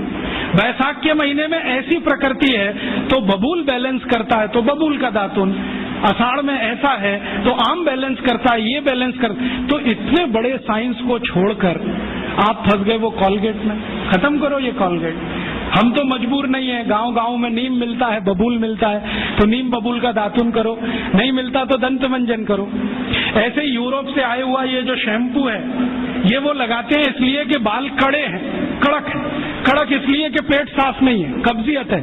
आपको शैम्पू की क्या जरूरत है? आपको बाल ही साफ करने हैं तो आयुर्वेदिक औषधि है आंवला, रीठा, शिकाकाई, गांव गांव मिलती है, कहीं से भी ले लो, इकट्ठा करके डिब्बे में रख लो, बराबर मात्रा में मिला लो, 1 चम्मच गर्म पानी में डालो, सवेरे उस पानी से बाल धो लो। फिर कोई कहेंगे जी डैंड्रफ हो जाता है, तो उसके लिए नींबू का रस जिंदाबाद, नींबू के रस में थोड़ा गुड़ मिला दो और उसको बाल में लगा लो, सब डैंड्रफ निकलता है। एलोवेरा जिंदाबाद, ग्वारपाठा कहीं भी मिलता है, उसका रस ले लो, बालों में लगा लो, एकदम ठीक कर देगा। अपने पास कुछ कमी नहीं, तो अपनी जिंदगी में ये एलोपैथी निकालो। सवेरे ही सवेरे उठते हो, चाय पी लेते हो, कॉफी पी लेते हो। आयुर्वेद कहता है कि ये जो चाय कॉफी पिए तो जिंदगी भर बीमारी ही बीमारी। सवेरे का दिन शुरू करो पानी से, चाय कॉफी से नहीं, तो अपने आप स्वस्थ रहोगे। तो अपने जीवन में भी थोड़ा आयुर्वेद को लाओ, अपने जीवन में खान पान आयुर्वेद के हिसाब से, रहन सहन आयुर्वेद के हिसाब से, आचार व्यवहार आयुर्वेद के हिसाब। खान पान माने जो भारतीय है वही रखो, यूरोपीय अंग्रेजी खान पान, pizza, burger, hot dog, cold dog, chow mein, noodles, क्यों फंस गए इसमें? नाम भी बड़े विचित्र हैं, हॉट डॉग गरम कुत्ता, कोल्ड डॉग ठंडा कुत्ता, चाउमीन का क्या मतलब आप नहीं जानते, तो क्यों खा रहे हो?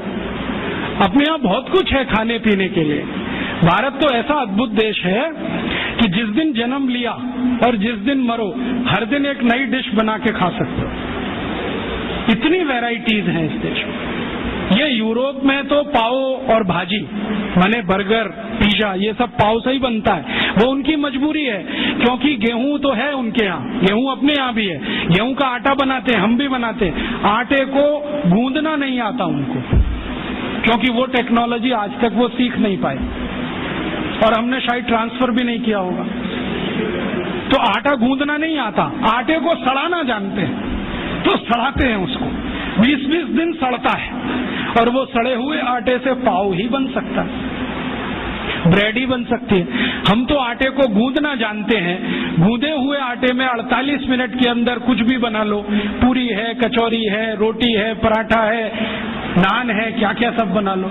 उनका सड़ा हुआ आटा 2 ही चीज बनाएगा, पाव रोटी, डबल रोटी। तो वो पाव रोटी डबल रोटी खाते, मजबूरी है, कुछ आता नहीं बनाना, हम क्यों खाएंगे? और वहां पाव रोटी खाएंगे सड़ी हुई, तो इसको पचाना है तो कोई एसिडिक चीज पीनी पड़ेगी, तो वो पेप्सी कोक पीते हैं, क्योंकि खाया कचरा है तो पचाना भी वही कचरा, इसलिए पेप्सी कोक पीते हैं। हमको क्या जरूरत है पीने की? हम तो गर्म देश में रहते हैं, हमको तो जरूरत नहीं है। और अगर पेप्सी कोक पीना है तो सोच कर पियो कि इसमें वही एसिड है जिससे टॉयलेट क्लीनर बनता है, और उतना ही एसिड है जितना टॉयलेट क्लीनर में होता है। मैंने एक बार पेप्सी का पीएच कैलकुलेट किया था, 2.4 है, और फिनाइल का पीएच भी 2.4 है, हार्पिक का पीएच भी 2.4 है। तो एक दिन मैंने सोचा हार्पिक से टॉयलेट साफ होता है तो पेप्सी से भी होना चाहिए। मैंने किया और एकदम झकाझक सफेद।